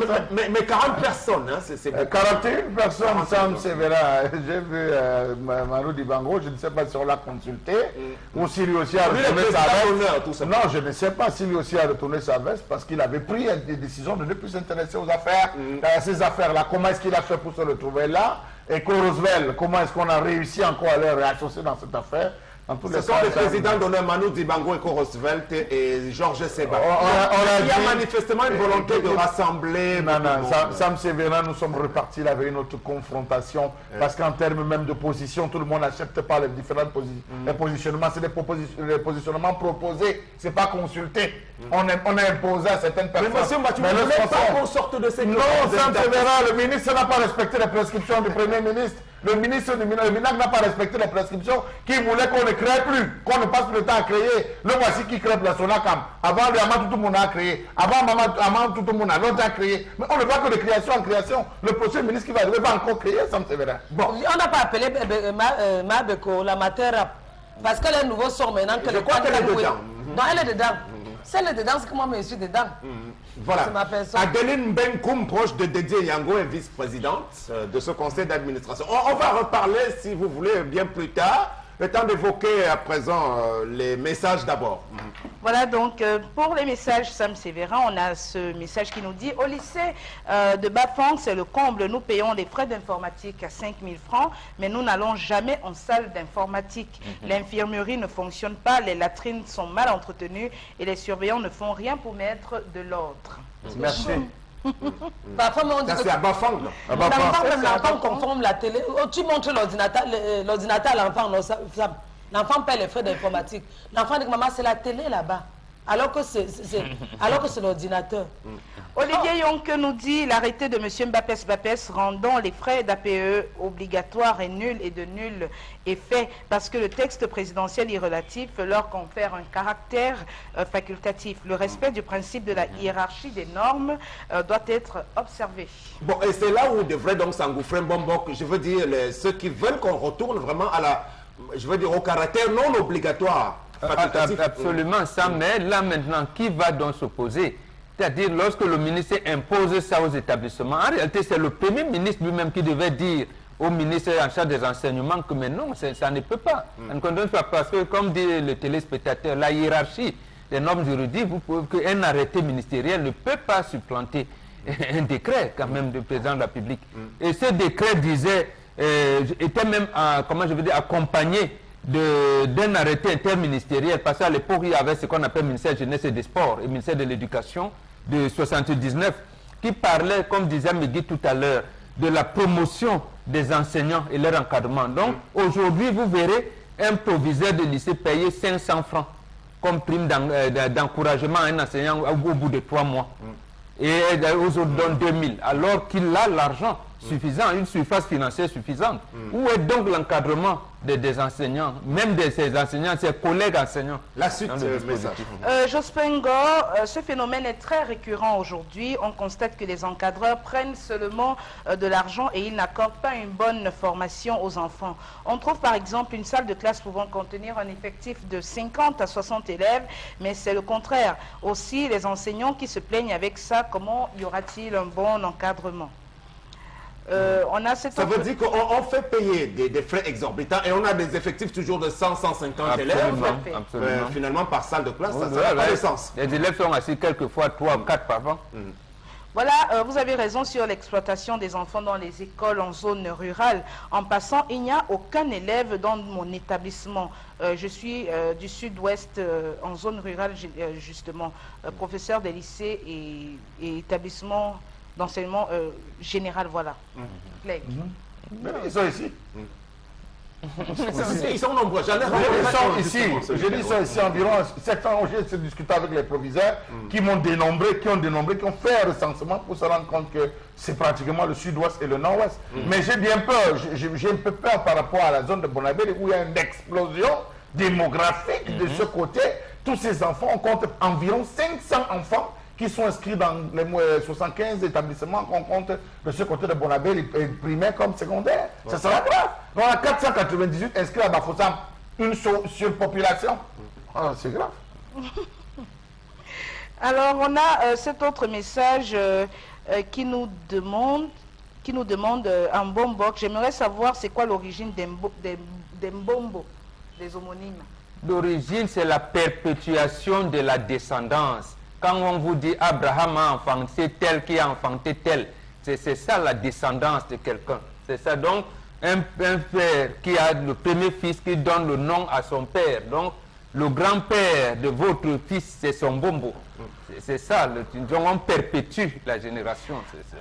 Alors, traditionnellement parlant, le premier enfant doit porter le nom du côté de la femme et les hommes doivent aussi comprendre que les petits bébés sont sensibles aux disputes. Attention aux couples qui se tiraillent avec un enfant à la maison. Tu as bien dit. Non, traditionnellement, non. C'est le père qui donne le nom, ce n'est pas la femme. Au fait, c'est écrit où déjà? Dans nos traditions, maintenant, parce que la Bible a écrit qu'Abraham a enfanté tel Jésus et tout, ça, parce que c'est écrit, nous, c'était écrit. Oui, nos traditions, on n'est pas tous partie prenante de nos traditions. Hein, c'est donc pour ça que nous sommes dans la perdition. Je vous ai parlé du président gabonais. Le président gabonais, vous l'appelez Omar Bongo Dimba. Je vais vous raconter l'histoire d'un magistrat de l'extrême nord, d'un magistrat, d'un procureur de la République, magistrat, disons, de l'extrême nord, qui, dans une cérémonie, on annonce que voilà les chefs traditionnels qui sont en train d'arriver, il dit non, il est au-dessus des chefs traditionnels. Mais pour l'instant qu'on a annoncé que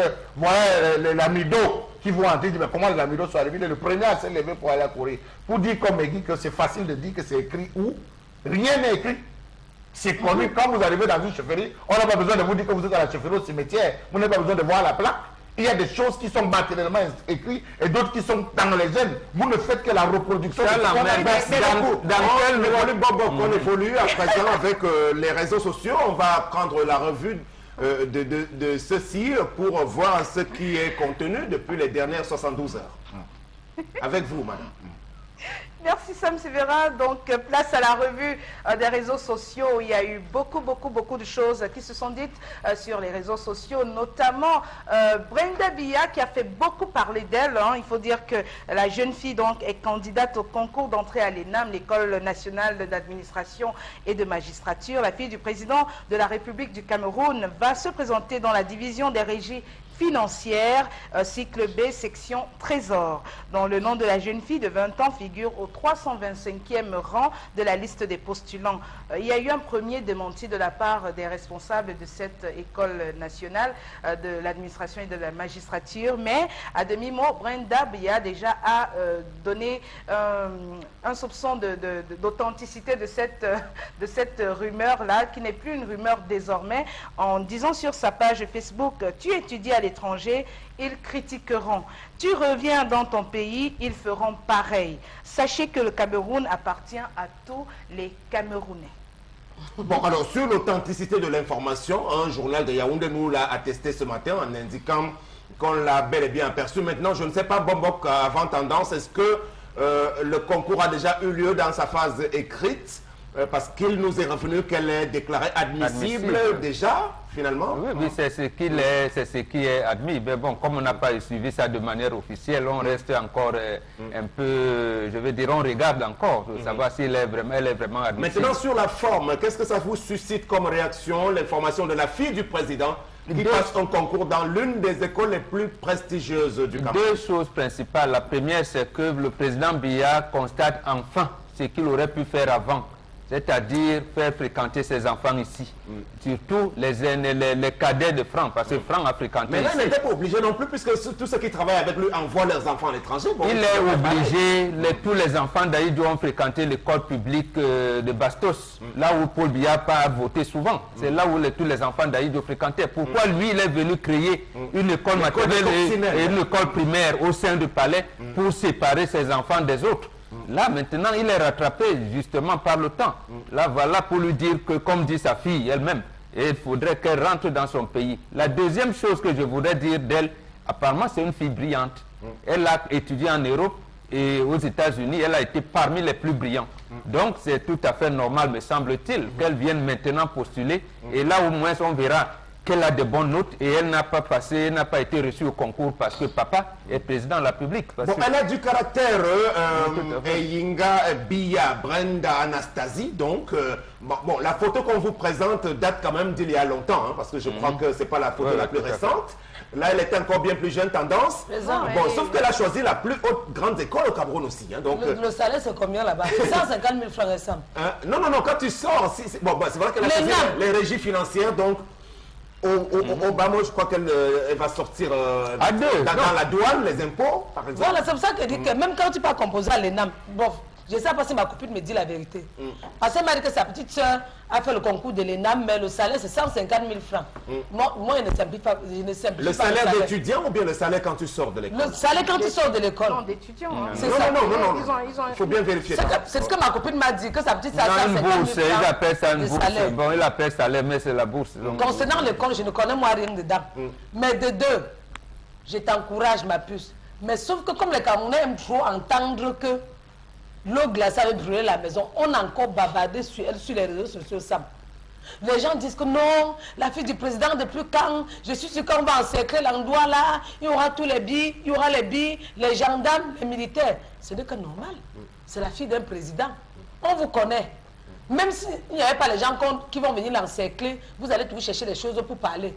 Ce qu'elle peut proposer. Ça a commencé aujourd'hui, non, Bongo? Ou ça commence aujourd'hui? Non, ça s'est payé dans le week-end, du 9 au 10 septembre. Ouais, donc c'est déjà fini. Oui.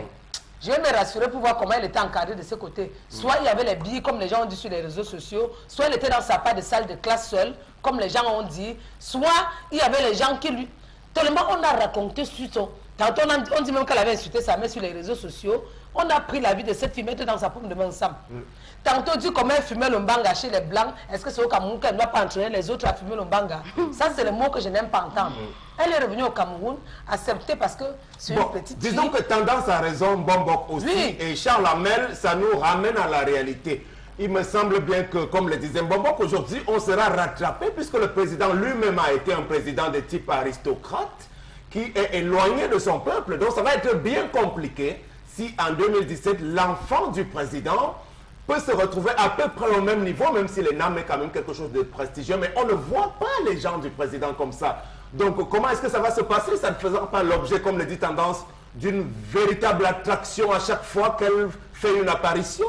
Finalement, moi je reste sur la forme. Sam Sévérin, il faut partir du principe, c'est Mbamba qui nous y entraîne, qu'on voyait le président de la République de l'époque, son Excellence Amadou Ahidjo, descendre tout simplement pour aller au collège de la retraite, pour aller corriger son enfant, pour aller se rassurer de la qualité de cours donnant à son enfant. On le voyait chaque soir récupérer les cahiers de ses enfants, se rassurer qu'ils vont à l'école parce qu'il avait l'impression que ces enfants devaient être un peu beaucoup plus favorisés que les autres. Cela fait en sorte que les membres du gouvernement, même si quelque part on peut accepter qu'ils ont créé, ils ont fait du collège de la retraite un collège élitiste à une certaine époque du lycée Leclerc, on pouvait l'accepter, mais c'était ici. Du moment où lui aussi on s'est rendu compte que les autres fuyaient, les autres ont fui pour inscrire les enfants dans tous les établissements à l'étranger, on va voir. Mais quand lorsqu'elle dit sur sa page, moi je reviens sur sa page, elle dit vous êtes à l'extérieur, on bavarde, vous êtes à l'intérieur, ça bavarde. Mais à l'extérieur, c'est elle qui a donné le ton en disant qu'elle dépensait plus de 400 000 francs pour gérer le taxi en une journée. Elle voulait pas que ça bavarde. Comment est-ce que les jeunes Camerounais ont cette faculté de pouvoir dépenser par jour ce qu'elle dépensait? C'est la fille même la fille. Non, permettez-moi, en tant que citoyen, on doit s'interroger. On peut s'interroger sur la question, Sam Sévérin, de savoir, parce qu'elle est la fille d'un président, on a vu la fille de Barack Obama faire moins que ça, et peut-être la fille d'un président, on l'a vu aller vendre. Je crois que c'est les exemples qu'elle devait donner. Aujourd'hui, comment est-ce qu'elle est partie de l'Europe? Elle a eu des procès. Il faut dire qu'il y avait des procès qui avaient tombé. Elle a simplement suivi l'exemple Sam Sévérin. Bling bling. Vous parlez de quel bling bling? Je veux dire que ses propres parents usent et abusent peut-être aussi des fonds de la République, donc elle peut être sur cette lancée-là. Ça peut se comprendre. Hein. Sam Sévérin, vous êtes en train de justifier. Non, nous sommes en train de dire, Sam Sévérin, que son père, en le faisant, je crois qu'il y a un ensemble de dossiers, de documents qu'il faut fournir pour pouvoir postuler au niveau de l'ENAM. Ah oui, il faudrait, je crois qu'en étant fille du président, si elle veut véritablement démontrer qu'elle est rentrée, et qu'elle fournisse tous ces documents, elle rendre public ces documents, parce que tôt ou tard, on aura accès à cela, les journalistes auront accès à cela, on va savoir est-ce que véritablement elle a présenté le diplôme d'une formation. Tout à fait. C'est une question que j'ai posée à Mbobok ce matin à la radio. Alors, on va vous renvoyer en une minute, Megui. Ça pose un problème quand même, parce que si ça fait grand bruit dans les réseaux, c'est aussi parce que la fille du président ou bien l'enfant du président a tout de même droit à une garde rapprochée, finalement. Oui, elle a toujours mené une vie un peu à part. Oui, tel que les choses vont justement, la garde rapprochée sera même justifiée. Excusez-moi, sera justifiée telle que les choses sont prises par les Camerounais. Brenda Biya, c'est une petite fille, elle a 20 ans. Elle souffre aujourd'hui du fait qu'elle soit née fille de président. Mais je veux dire quoi? N'exagérons pas. C'est une petite fille, c'est une jeune fille. Qui peut-être comment vous dites que la garde sera justifiée? Donc si elle accède dans les NAM, il faudrait qu'elle aille à l'école avec tous les gardiens. Comprenez bien ce que je veux dire. Elle aurait pu dans un pays où justement, parce que c'est ça le problème, nous on renvoie toujours la faute aux autres, on ne voit pas quelle est notre réaction. Alors, on a cette jeune fille, pardon, qui est aux États-Unis, qui a dit de façon naïve, parce que je ne pense pas qu'elle a voulu enfumer les gens. Qui a commis beaucoup de frasques aussi. De frasques qu'on peut le lui concéder, c'est une enfant encore. C'est une enfant comme nos enfants que nous avons à la maison, qui commettent aussi des erreurs. La seule chose, c'est qu'ils ne sont pas au devant de la scène publique. Elle est la fille de président, mais c'est une enfant. C'est une enfant. Ce n'est pas parce qu'elle est fille de président que les gens devraient normalement imputer les erreurs de son père. Sur elle. Oui, devaient lui imputer les erreurs de son père. Elle n'a fait que naître dans cette famille-là. Je crois d'ailleurs que la majorité des internautes pensent comme vous, madame. Hein. Non, il y a eu des postes. On la défend beaucoup. Hein. Il y a eu justement parce que les gens font beaucoup d'amalgame. Comme c'est la fille du président, elle ne peut plus rien faire. Brenda Biya, elle fait un post sur sa page parce qu'elle a payé le taxi à $400. On est d'accord que ça peut paraître beaucoup déjà que le dollar n'a pas la même valeur que le franc CFA. Même là-bas, c'est-à-dire que le taxi normal, on sait que c'est en termes de compteur, ça coûte cher. Ce n'est pas tout le monde qui s'offre ce luxe-là, mais c'est la fille du président. Ça, il faut quand même qu'on le dise. On ne devrait pas s'attendre à ce qu'elle ait le même rythme de vie que le citoyen lambda. Ça, il faut le dire, parce que les mêmes personnes qui décrivent, c'est les mêmes personnes qui, quand ils ont un peu d'argent, ils prennent des courses. Quand vous allez dire à quelqu'un qui est dans le quartier derrière que vous payez une course à 2500 l'heure, lui aussi il va crier au scandale. Il va dire, mais comment ça se fait que tu peux payer 2500 l'heure alors que tu peux prendre à 250? Donc vraiment qu'on n'exagère pas, elle a le droit de se présenter à ce concours d'entrée à l'ENAM. C'est une Camerounaise à part entière. Elle a le droit. Donc maintenant, venir dire, je pense que les autres candidats présentent leur diplôme. Quand vous devez entrer à l'ENAM, je crois qu'il faut, si vous avez le bac, vous ne pouvez pas accéder à une certaine formation. Vous avez la licence, vous ne pouvez pas accéder. Pour accéder à la magistrature, il faut la maîtrise, ainsi de suite. On ne peut pas lui exiger de venir publier. On ne peut pas lui exiger de venir publier ses diplômes sur la c'est une fille de président. C'est une fille de président. Et la vie du président intéresse la vie. Le président ne s'appartient plus. Le président ne s'appartient plus. Le président, elle a un minimum de décence. Rappelez-nous la phrase qu'elle a postée. S'il vous plaît, rappelez qu'est-ce qu'elle a dit sur son. Mais sa phrase est normale. Oui, mais oui. Qu'est-ce qu'elle a dit? Tu étudies à l'étranger, ils te critiqueront, tu reviens dans ton pays, ils feront pareil. Sachez que le Cameroun... Pourquoi les gonfler? Vous connaissez les attaques que cette fille subit sur la toile? Elle reçoit des attaques. Je peux vous faire capturer son premier poste. Elle a dit quoi? Tout un pays pleure pour 250 000 francs. Voilà le poste de Brenda. Ce n'est pas normal. Moi, je la suis. Elle est brillante à l'école. Moi, je l'ai suivie personnellement. Elle est brillante là où elle était, même aux États-Unis. Elle est brillante. Moi, je vais exiger également qu'on nous présente la traçabilité des diplômes de la puisque quand on est fille de chef d'État, on a un statut particulier. Que ce soit, ça remonte à Mazarine Saint-Jean, la fille de Mitterrand. Elle est en cycle B, hein. Oui, bon. Elle n'est même pas en cycle A, elle est en cycle B. Donc, elle a eu le bac ici, au Cameroun. Dans quelle école? Elle était, je crois, au Coccinelle, ils ont leur école. Ça veut dire qu'elle n'a pas fréquenté comme les enfants d'Aïdjo. Déjà avec le bac, je crois que les greffiers, je ne sais plus où c'est les greffiers ou les huissiers, ça doit être la licence ou le bac. Elle a quand même fait des études supérieures. Elle a fait des études supérieures, oui ou non? Donc, on ne dit pas non. Elle peut entrer. On ne dit pas non. Elle n'a fait que le concours d'entrée à l'ENAM. Ce n'est même pas encore dit qu'elle a réussi. On ne lui interdit pas son concours. On dit avant, Paul Biya n'est pas le premier président de la République. Lorsque la fille d'Aïdjo a passé le concours de CUS, ça n'a fait aucun problème. Précisément parce qu'on voyait à l'école maternelle avec les enfants, à l'école du centre, au lycée Leclerc, elle passe son concours à CUS. Ça n'a fait aucun problème. On évolue, Tendance ne voulait plus parler sur ça. Je vais encore dire quoi ça, parce que, regarde, parce que je ne sais même pas comment les citoyens s'y sont. Je sais que certains parlent parce qu'ils sont fils de pauvres. On se comprend. Il y a même les gens qui regardent que, pourquoi je me suis allé... Mais toi aussi, Brenda, elle parle un peu trop... C'est que c'est son âge. C'est son âge, Sam. Elle n'est pas encore mûre. Quand elle va grandir, c'est où elle va comprendre les réalités de la vie. Mais il y a un encadrement qu'on devait lui réserver. Il y a aussi des gens qui pleurent que pourquoi j'ai épousé un homme pauvre.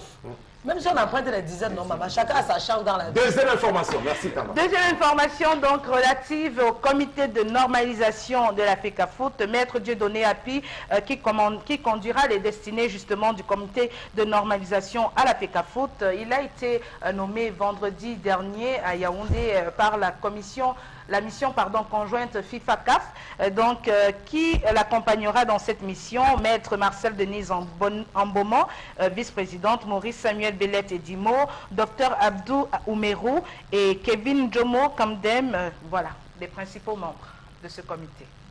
Alors, Charles Amel, le profil de Maître Dieudonné Api, est-ce que vous le connaissez jusqu'à sa nomination? Je sais que c'était l'avocat de Maître Eto, le Pititi. C'est ce que je sais. C'est tout ce que tu sais de Je Maître sais que Api. c'était... Oui, que c'était... Non, parlez sérieusement, monsieur. On ne peut pas le ramener à sa proximité avec sa Non, non, on est obligé. On est obligé parce que les politiques nous ont amenés à ça. Aujourd'hui, lorsqu'on vous nomme quelque part, on cherche d'abord vos différentes filiations avant de revenir sur la nomination. Parce que c'est ça. Pardon du principe de Jean-Guy Dissongo, qu'on a licencié. Il est parti. Après, on a trouvé comment le l'amener parce qu'il a parti de l'ensemble sévère. C'est ça le Cameroun aujourd'hui. Ne demandez pas aux Camerounais de penser blanc alors qu'on les a habitués pendant longtemps à penser noir. Donc, on va rapidement. Oui, bon, moi j'estime que c'est son acquaintance avec les... C'est Samuel Eto'o qui a... Oui, les deux premiers, parce que les deux premiers, ils se racontent même sur la toile que les deux premiers ont eu d'abord à entretenir, à avoir des relations. Donc ce ne sont pas des inconnus. Déjà, les deux premiers, ils ont d'abord une affiliation un peu plus intime avant d'être là. Donc j'estime que là, et je m'attendais, il faut le préciser sans sévéra, pour le dire, à avoir au moins en tête de la FIFA ou de la CAF. Que non, j'ai vu un papier sur lequel on a frappé, ça peut être la machine du coin, la machine de la première dame, ou je ne sais pas moi, la machine de la première venue, toute première venue qui aurait saisi. On voulait voir les en-têtes qui stipulent véritablement que c'est la FIFA ou c'est la CAF. Donc à ce niveau, je mets de trop de points d'interrogation sur ce sujet. Voilà, c'est en tendance, c'est un nouveau comité de normalisation. Donc la FIFA a surpris tout le monde, 5 personnes seulement, et des inconnus même. Hein, parce même les gens, j'ai Wanda, ça, même les gens où on croyait qu'on misait sur eux.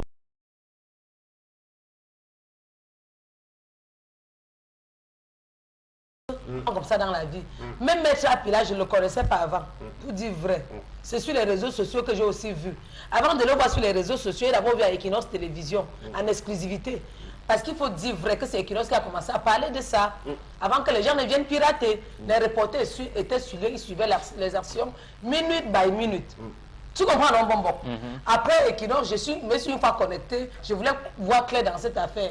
C'est où j'ai vu que c'était le Maître Api, je ne le connaissais pas. Pour dire vrai. Maintenant, qu'est-ce que tu as lui dit en un mot rapidement? Ce que je vais lui dire, que papa, pardon, n'écoute pas les on-dit. Parce que comme tu es là comme ça, chacun va venir dire sa part. L'autre va dire sa part. Prends ce que ton cœur te demande. D'abord, même, on ne se lève pas un matin pour être avocat. Tu es quelqu'un qui est à l'école, tu as un bagage intellectuel. Donc, on peut pas te manipuler n'importe comment. Je ne peux que t'encourager. Et te féliciter. Merci. Les gens m'ont dit que toi, la cour, c'est bon. ça. Les nouveaux défis, on court après le temps. Les nouveaux défis qui attendent Maître Api. Non, ils sont énormes, ces défis-là. D'abord, l'affaire de route est connue. Comment amener cette affaire de route, c'est ça qui est un problème. Un problème pourquoi? Et les délais aussi? Non, non, les délais ne constituent pas un problème. Ils peuvent le faire même en 1-2 mois. Ça peut se régler en 1 ou 2 mois, 3 ou plus. Ils peuvent régler le problème. Maintenant, comment concilier les camps? Et tendance parlait de Joseph-Antoine Bert tout à l'heure, non? Lorsque cette mission est arrivée, il a été établi que les partenaires au conflit ne doivent pas faire partie du comité de normalisation.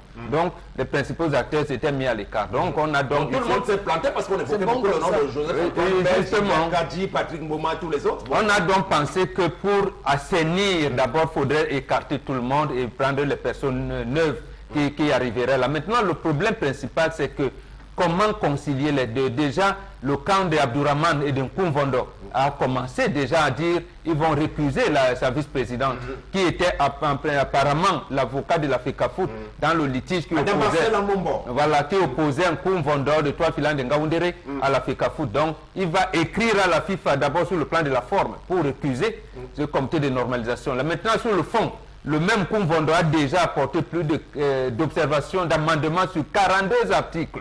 Bon, si au moins sur le plan de la forme, ça va vite, sur le plan de fond, donc de contenu, des textes à élaborer, je pense que ça irait vite aussi. Voilà, mais dites rapidement, qu'est-ce qu'on peut en espérer? Ben, moi, je m'en remets à la lucidité de la mission conjointe FIFA-CAF et des critères qu'ils ont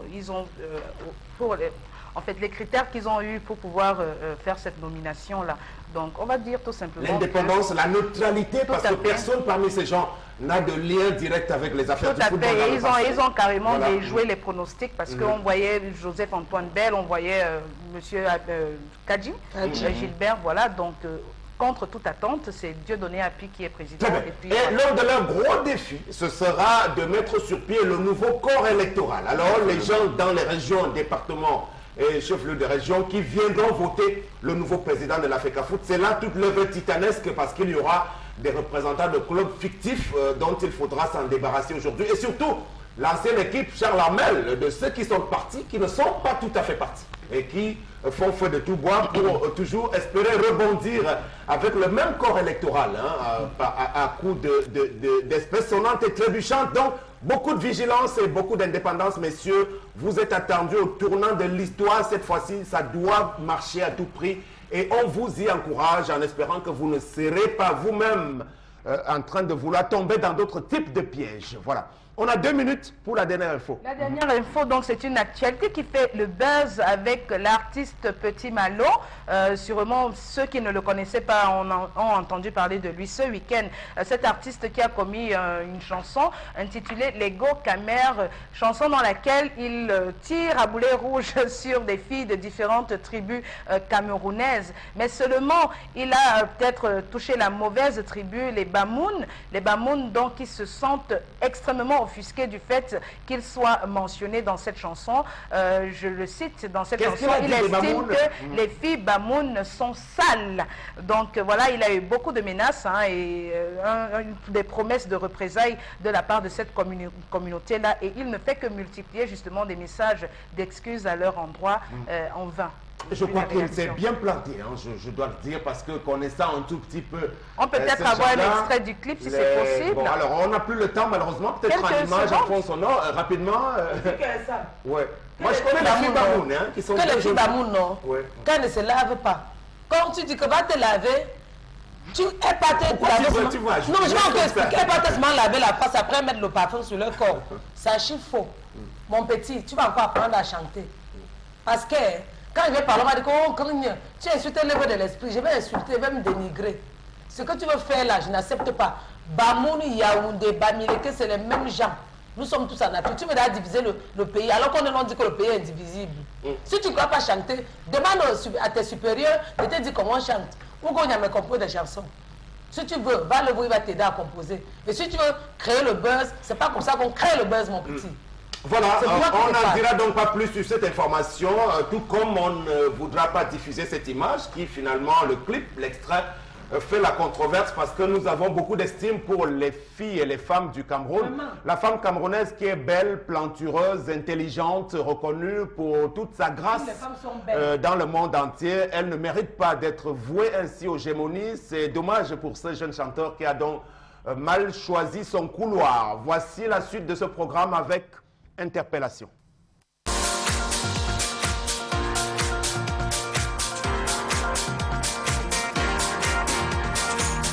Le pays est d'un mal géré.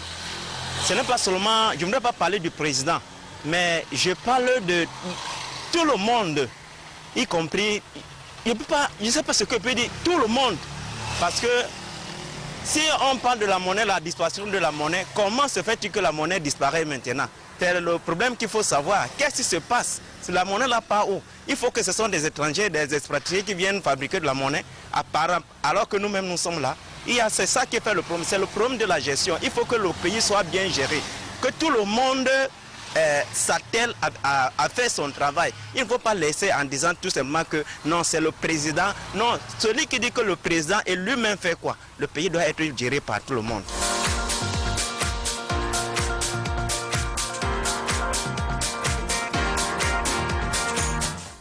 Alors, personnellement et très humblement, je ne partage pas l'avis de mon compatriote. C'est le chef de l'État qui est la clé de voûte d'un système. On prend un exemple. On parlait tout à l'heure des APE et on nous rappelle, Mbombo, que c'est l'arrêté du ministre Bapes qui a choisi d'imposer le paiement des APE de façon obligatoire comme condition pour l'inscription d'un enfant.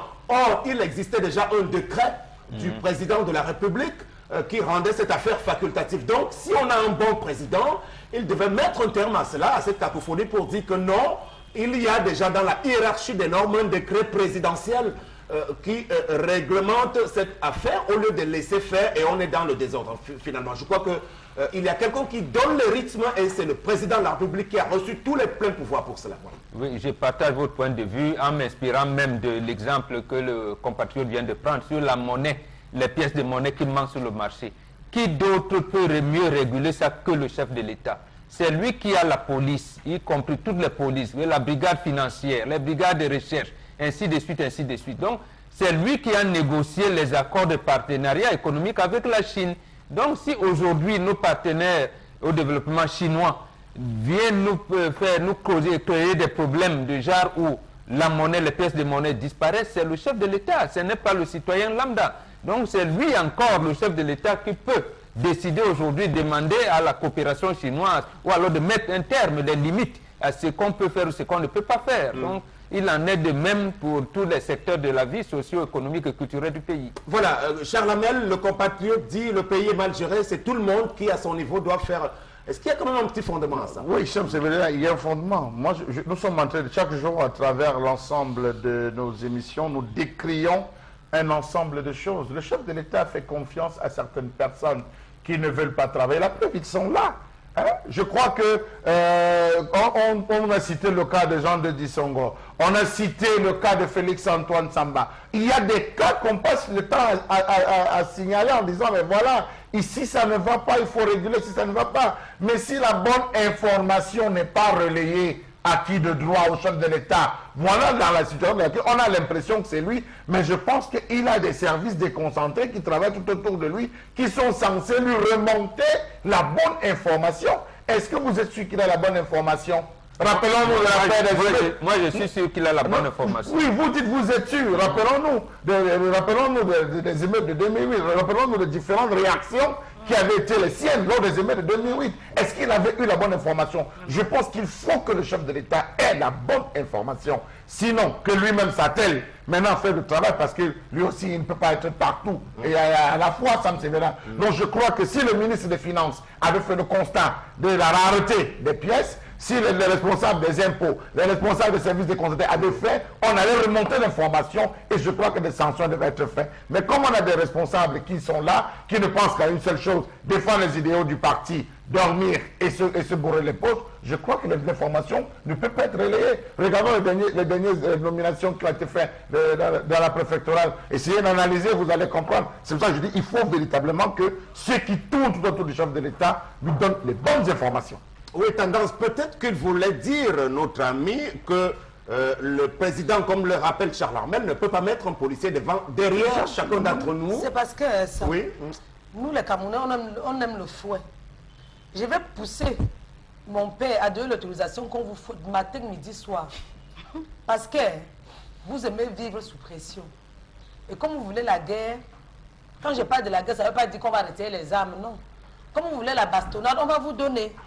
Nous-mêmes, Camerounais, on doit se ranger. On doit aussi attendre tout du chef de l'État et ceux qui sont autour de ceux qui l'entourent. Pardon, il est temps de dire la vérité à mon père. Vous ne pouvez pas mentir un homme chaque jour, matin, midi, soir.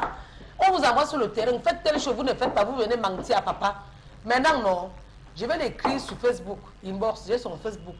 Qui va me répondre, je vais lui dire ce qu'il va faire. On va prendre nos décisions maintenant et appliquer. Vous allez marcher au rythme. Il ne peut pas faire tout seul ça. Par exemple, voir les frais de l'APE. Est-ce que c'est le président qui gère? Non. Vous devrez gérer et lui rendre compte. Ce n'est pas que vous gérez tous les jours, il entend que, oh, là-bas on a dit qu'on paie les frais de l'APE, les enfants sont assis à même le sol. Là-bas il pleut sur les enfants. Non. À nos jours-ci, au 21e siècle, comme mon m'a dit, je retiens déjà, on ne mérite plus vivre ça dans ce pays. Mon pauvre Afrique, mon pauvre pays, le pays de Roger Mila, de Samuel Eto'o. Vraiment, apprenez à dire la vérité au chef de l'État. Et si vous vous comportez bien, on va être bien dans notre pays. Voilà. Ça. Oui, c'est ça. Mais Charles Hamel parlait donc de la responsabilité confiée à chacun de ceux qui ont eu la confiance du président. Oui. Et aujourd'hui, prenons le cas aussi de l'activité des mototaxis qui n'a pas toujours su trouver une solution dans certaines villes comme à Douala. À Ebolova, d'où je viens, c'est très bien réglementé là-bas. On parle Oui, peut-être. On va dire par le fait des responsables de cette ville. Peut-être aussi parce que là-bas, ils ont su Contenir. Ils ont commencé à temps. Parce que ici, on a laissé les choses aller trop loin et maintenant, c'est pratiquement impossible d'arranger. Mais il faut dire, comme le disait Charles Armel, que l'État, la gestion d'un État, d'un pays, ça se fait comme pour ce qui est d'une chaîne. C'est une chaîne, c'est-à-dire qu'on a besoin de chaque maillon pour que les choses se passent bien quand même. Le chef de l'État, on peut dire ce qu'on veut, on peut dire que oui, tout lui revient, c'est-à-dire qu'au niveau du contrôle, parce que c'est lui qui a le pouvoir de la répression même. Il peut punir, il a le pouvoir de le faire, mais il n'a pas un don d'ubiquité quand même. Il faut quand même qu'on se... Non, il a le don de sanction, c'est-à-dire que s'il a une équipe gouvernementale qui a déjà mis près d'une dizaine d'années sans résultat, il doit les changer. Oui, s'il y a un délégué du gouvernement à Douala qui ne travaille pas, il ne peut pas le maintenir. C'est ça la responsabilité du On est président. d'accord, c'est pour ça que je dis qu'il a le pouvoir de répression, répression, sanction et tout. Tout à fait. Mais il faut quand même qu'on le dise, qu'il faudrait que de façon individuelle, que chacun y mette du sien. Il faut que chacun y mette du sien. Parce que si on met des toilettes publiques et que vous voyez, même quand on écrit interdit d'uriner ici, que vous voyez que ce soit là exactement que quelqu'un vienne uriner, comment est-ce que vous le prenez? Comment vous le prenez? Quand on a écrit interdit d'uriner, on met une plaque. Mais c'est là que quelqu'un vient uriner. Cette personne-là devra être punie par les services de police. On ne doit même pas. Exemple, mais justement, si on avait un problème, si de façon individuelle, on se disait que non, il faudrait quand même qu'on soit discipliné. On n'attendrait même pas d'être puni quand on peut faire les choses correctement. Pourquoi est-ce qu'il faut attendre d'être puni alors qu'on peut faire les choses correctement? On ne peut pas attendre d'être puni tout le temps. Est-ce qu'il faut nécessairement qu'on vous dise que bon, voilà une poubelle, il faut jeter l'ordure dans la poubelle? Pourquoi est-ce qu'il faut attendre d'être puni? Nous, même les Camerounais, nous ne sommes pas faciles, il faut le dire. Nous ne sommes pas faciles. Est-ce que, prenons le cas des accidents de la route, d'accord, vous avez donc des chauffeurs qui boivent et qui vous mettent tout un bus dans le ravin avec 70 personnes. On va réprimer l'agence. Est-ce que ça fera revenir les gens à la vie? Non. Le mal est déjà fait. Ça ne fera pas revenir les gens à la vie. Donc, il faudrait qu'il y ait quand même un minimum de conscience. C'est-à-dire qu'on sait que, ok, on n'a pas de route. Mais qu'on essaye de faire attention avec ce qu'on a. C'est pas parce qu'on n'a pas de route. Sam Sévérin, on ne peut pas frapper sur les chauffeurs. Excusez-moi, je suis contre cela parce que les récents événements que nous avons eu ont démontré que c'était les semi-remorques, c'était X, Y qui ont occasionné cela. C'était loin. Non, écoutez, arrêtons de dire toutes les fois que lorsqu'il y a accident, c'est le chauffeur qui a dit oui. Personne n'a dit ça. Il peut avoir un cas. Personne n'a dit ça, Charles Armel. Fatigué. J'aimerais bien qu'on revoie avec les responsables d'agence en termes de nombre de voyages qui devraient être faits par chauffeur et qu'on mette sur la voie publique à travers nos différents routiers un lieu d'émargement pour savoir quel chauffeur vient de monter, il doit descendre pour essayer de comptabiliser les différents voyages. Je ne suis pas d'accord. Parce que les usagers même, les personnels, font plus des accidents. Laissez un peu les chauffeurs des agences. Excuse-moi, Sam Sévérin, mais attends, il faut pas quand même prendre les gens au mot comme ça, Charles Armel. Quand on parle des chauffeurs, c'est pas nécessairement des agences de bus, même des voitures particulières. Mais dire que voilà, tous les chauffeurs, tous les conducteurs doivent faire attention. Merci, là je suis d'accord. Au niveau du degré de responsabilité, on parle de la responsabilité de celui qui gère le pays, qui a tous ses pouvoirs, et la responsabilité individuelle de chacun d'entre nous. Comment est-ce que vous faites le ratio? Il faut savoir où est-ce qu'on a glissé et comment on a tombé. Vous venez pas voir là où on est tombé pour c'est de la responsabilité de M. Biya. C'est lui qui a déconstruit la société qu'il avait lui-même participé à construire. Il sait depuis 1979 qu'il sera président de la République. Pourquoi n'a-t-il pas suivi, ne serait-ce que ce que faisait celui qui dit mon illustre prédécesseur, qui lisait tous les rapports avant même son petit déjeuner à 7 h du matin. Aïdjo lit les rapports des renseignements généraux, la préfectorale, la sécurité militaire, ainsi de suite, plus ses propres renseignements, avant de décider. Bon, lui, quand il ne les lit pas, vous allez faire quoi? Donc c'est lui qui a déconstruit, c'est lui qui a commencé à autoriser qu'on construise les bars à côté des établissements scolaires, alors qu'il y a une loi qui l'interdit depuis 1977. Merci beaucoup, on va sortir de cette articulation, interpellation, en vous rappelant cette déclaration faite par un chanteur de la place, Josco l'inquiéteur, qui fait du bikouti, qui dans l'une de ses dernières chansons se demande bien si certains ne vivent pas dans ce pays comme s'ils étaient des étrangers ou alors de passage. Et il pose la question, les King Aqua et Martin Paul Samba, qui ont été les précurseurs de cette nation, est-ce qu'ils peuvent être fiers de ceux qui sont là aujourd'hui pour transformer le Cameroun tel qu'ils le font dans leurs méthodes qui ne sont pas dignes de ceux-là qui sont passés bien avant. Merci beaucoup de rester avec nous. Nous allons donc à l'instant même prendre nos partenaires de l'espace Grand Bazar qui sont spécialisés dans la vente des tricycles et des motos Lifan et enfant. Mais d'abord, le spot de présentation, me signale-t-on. Wow! Du jamais vu chez Grand Bazar! Ne ratez pas l'opération Un citoyen, une moto Lifan avec des motos de marque et de qualité à partir de 399 900 francs CFA. Ce n'est pas tout. En plus de son rapport qualité-prix imbattable, Grand Bazar vous offre des avantages inédits et exceptionnels. Dès l'achat de votre moto Lifan, vous bénéficiez d'office d'un manteau, un chasuble, un parapluie et un gros casque de sécurité. Et pour couronner le tout, vous avez l'opportunité de participer à la grande tombola Moto Lifan qui vous permettra de gagner instantanément en plus de nombreux lots surprises ou une autre moto Lifan. Alors n'attendez plus, courez vite dans une agence Grand Bazar de votre choix, achetez votre moto Lifan et profitez de cette grande tombola. Les motos Lifan chez Grand Bazar, c'est la disponibilité des pièces de rechange à moindre coût. C'est aussi le service après-vente de meilleure qualité assuré par des techniciens chevronnés. Direction Générale Grand Bazar, Douala, Feu Rouge Bessengue. Contact 243 17 63 10. Avec les motos Lifan chez Grand Bazar, enjoy Lifan, enjoy life.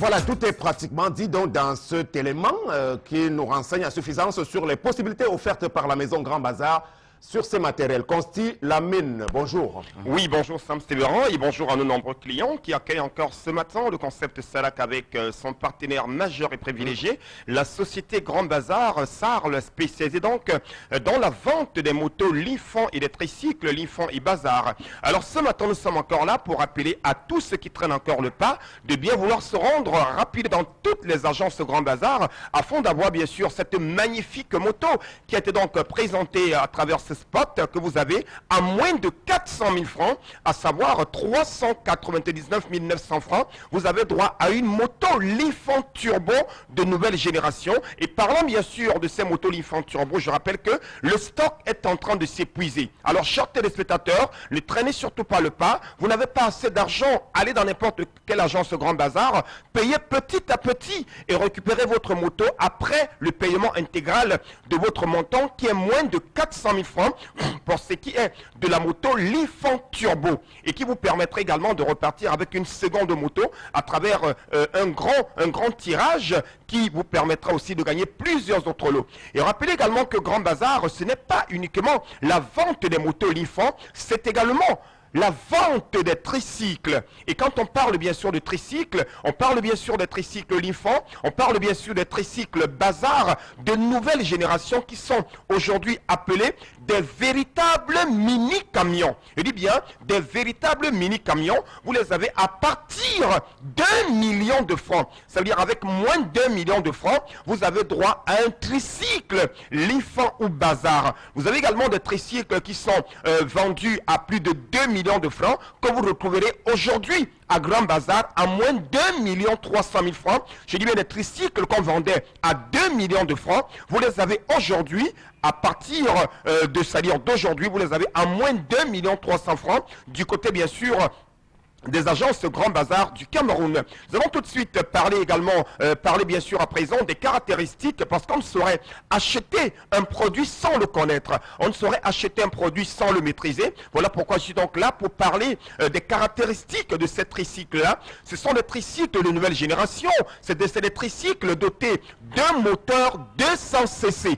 Un moteur très puissant, bien entendu. C'est des tricycles qui sont dotés bien sûr d'un booster et d'un réducteur conducteurs. Et bien entendu, vous avez également la particularité que cette tricycle ont, c'est d'avoir 20 lames de ressort au lieu de 10 lames de ressort comme certains tricycles vendus partout ailleurs. On va également rappeler que ces tricycles-là sont dotés d'une grosse et profonde carrosserie, ce qui permet bien sûr à votre tricycle de transporter d'énormes marchandises. Alors, chers téléspectateurs, n'hésitez surtout pas, achetez dès à présent votre tricycle qu'on voit en direct à l'écran, admirez bien sûr la beauté, regardez bien sûr la qualité et surtout l'élégance de nos tricycles qui donne tout simplement l'envie à tous les téléspectateurs de courir tout de suite et maintenant dans n'importe quelle agence Grand Bazar, que ce soit du côté de Curcy, du côté de Garoua, du côté de Marois, du côté de Ngandéré. C'est l'occasion plus que jamais de les avoir, je dis bien, à partir d'1 million de francs.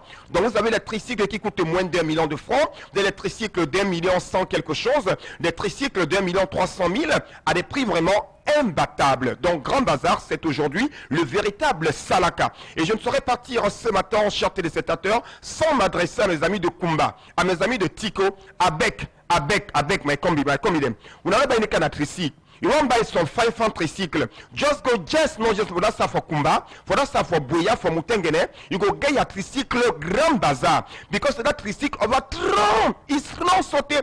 And that tricycle, they nyanga, you will find plenty. Don't any man just know, go buy a tricycle. You don't get plenty money. Just go just not for Grand Bazar. You pay small, and after, you can take your tricycle. Donc, chers téléspectateurs, ainsi dit, nous vous attendons dans toutes nos agences.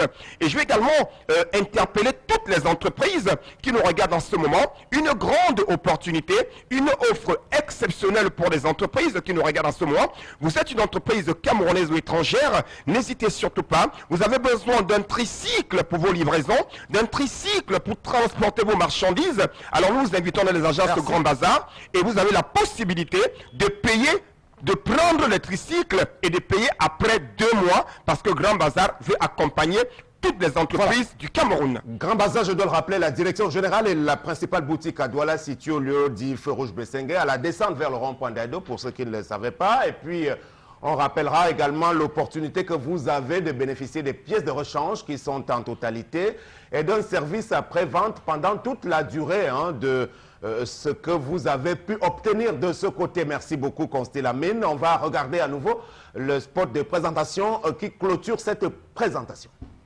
Wow! Du jamais vu chez Grand Bazar! Ne ratez pas l'opération Un citoyen, une moto Lifan avec des motos de marque et de qualité à partir de 399 900 francs CFA. Ce n'est pas tout. En plus de son rapport qualité-prix imbattable, Grand Bazar vous offre des avantages inédits et exceptionnels. Dès l'achat de votre moto Lifan, vous bénéficiez d'office d'un manteau, un chasuble, un parapluie et un gros casque de sécurité. Et pour couronner le tout, vous avez l'opportunité de participer à la grande tombola Moto Lifan qui vous permettra de gagner instantanément en plus de nombreux lots surprises ou une autre moto Lifan. Alors n'attendez plus, courez vite dans une agence Grand Bazar de votre choix, achetez votre moto Lifan et profitez de cette grande tombola. Les motos Lifan chez Grand Bazar, c'est la disponibilité des pièces de rechange à moindre coût. C'est aussi le service après-vente de meilleure qualité assuré par des techniciens chevronnés. Direction générale Grand Bazar, Douala, Feu Rouge Bessengue. Contact 243 17 63 10. Avec les motos Lifan chez Grand Bazar, enjoy Lifan, enjoy life.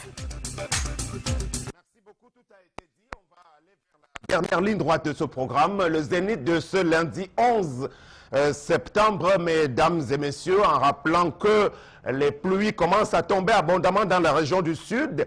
Au littoral, on est davantage toujours dans cette saison qui a commencé depuis le mois de juillet, août aussi, avec des difficultés de déplacement quand vous n'avez pas facilement accès à ces moyens de locomotion. Là, c'est compliqué pour se déplacer en raison aussi de l'état des routes qui est très très dégradé. On va en reparler tout à l'heure, Megui, les derniers messages. Voilà, merci Sam. Good morning to you in the studio. I love your program. Do you know that parents are asked to pay more than 50,000 to gain admission into schools like Lycée d'Aïdo and other lycées? What really is the problem with Cameroon? Leona from Makepe Misoke. Voilà, juste pour vous dire que nous avons payé 1250 francs pour l'APE et on nous donnait les kinines tous les vendredis dans les années 1985. Voilà, c'est Valentin depuis Yaoundé. Je confirme cette information. Et aujourd'hui, c'est 30 000 et plus. Combien 45, 60, 70 000. Dans quel établissement 60 000 quand même. La suite des messages.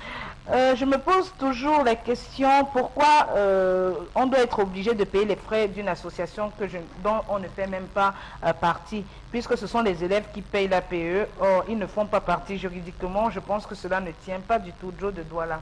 C'est l'association des parents d'élèves. Et enseignants, c'est ça, désormais. Voilà. PEE. Voilà, justement. Même les enseignants devraient cotiser.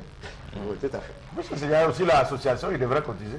Voilà, l'homme est le leader principal, c'est lui qui doit donner le nom car ça pérennise sa famille et sa progéniture. Et Sommet, depuis Kumba. Tendance, on est d'accord? Parce que quoi? Qui accouche? Non, même en Europe, on vous parle de la famille Chirac, de la famille Macron, la famille telle. On ne parle pas de la famille de Madame Chirac. D'abord, mais tout ça, ce n'est même pas la guerre bonbon. Quand il y a, dans un couple, quand il y a l'amour vrai, ça ne se discute même pas. Voilà, ça veut dire qu'on laisse à l'homme la possibilité de pérenniser des espèces. Parce que vous êtes venu. Non, si Madame Beda parler fort, monsieur doit aussi se calmer et l'écouter. Voilà. Merci beaucoup. Ok. Au nom de la liberté de critiquer pour cette émission de début de semaine, on va revenir sur ce qui s'est produit à Yaoundé en fin de semaine dernière. Communication gouvernementale pour évoquer le sempiternel problème de nos routes.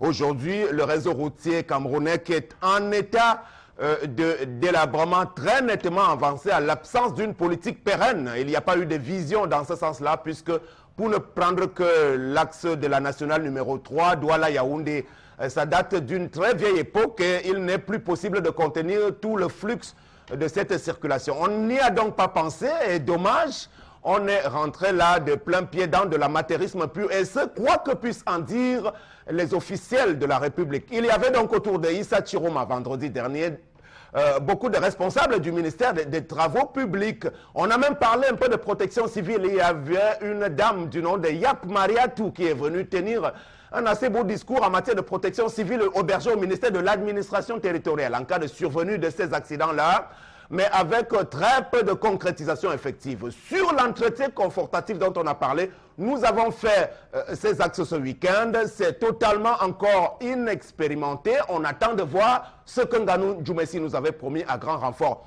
Mais le plus grave, c'est que la déclaration de M. Chiroma qui rappelle que le Cameroun est un pays béni. En réponse à un journaliste qui se demandait s'il ne fallait pas prier pour ce pays qui marche très mal, il estime que le chef de l'État a reçu son pouvoir de Dieu et Dieu lui-même ne peut pas lui avoir confié ce pouvoir sans lui en donner les moyens. Donc il n'y a pas lieu de se craindre. D'après Chiroma, il n'y a pas lieu de s'en inquiéter. Le Cameroun se porte bien et se portera toujours bien avec ses dirigeants qui sont pour le moins cupides et pour le plus grave, on dira qu'ils sont tout simplement incompétents pour la plupart aussi. Parce que le Cameroun, de notre point de vue, ne mérite pas d'avoir les dirigeants qu'il a aujourd'hui. Et ce, quoi que puisse en penser le porte-parole, que dis-je, le chargé de la propagande issu des rangs du FSNC aujourd'hui au cœur du ministère de la Communication.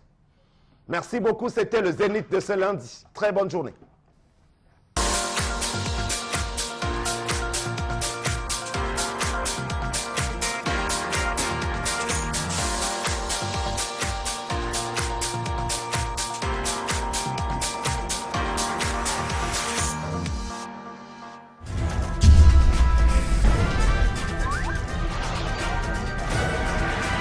Equinox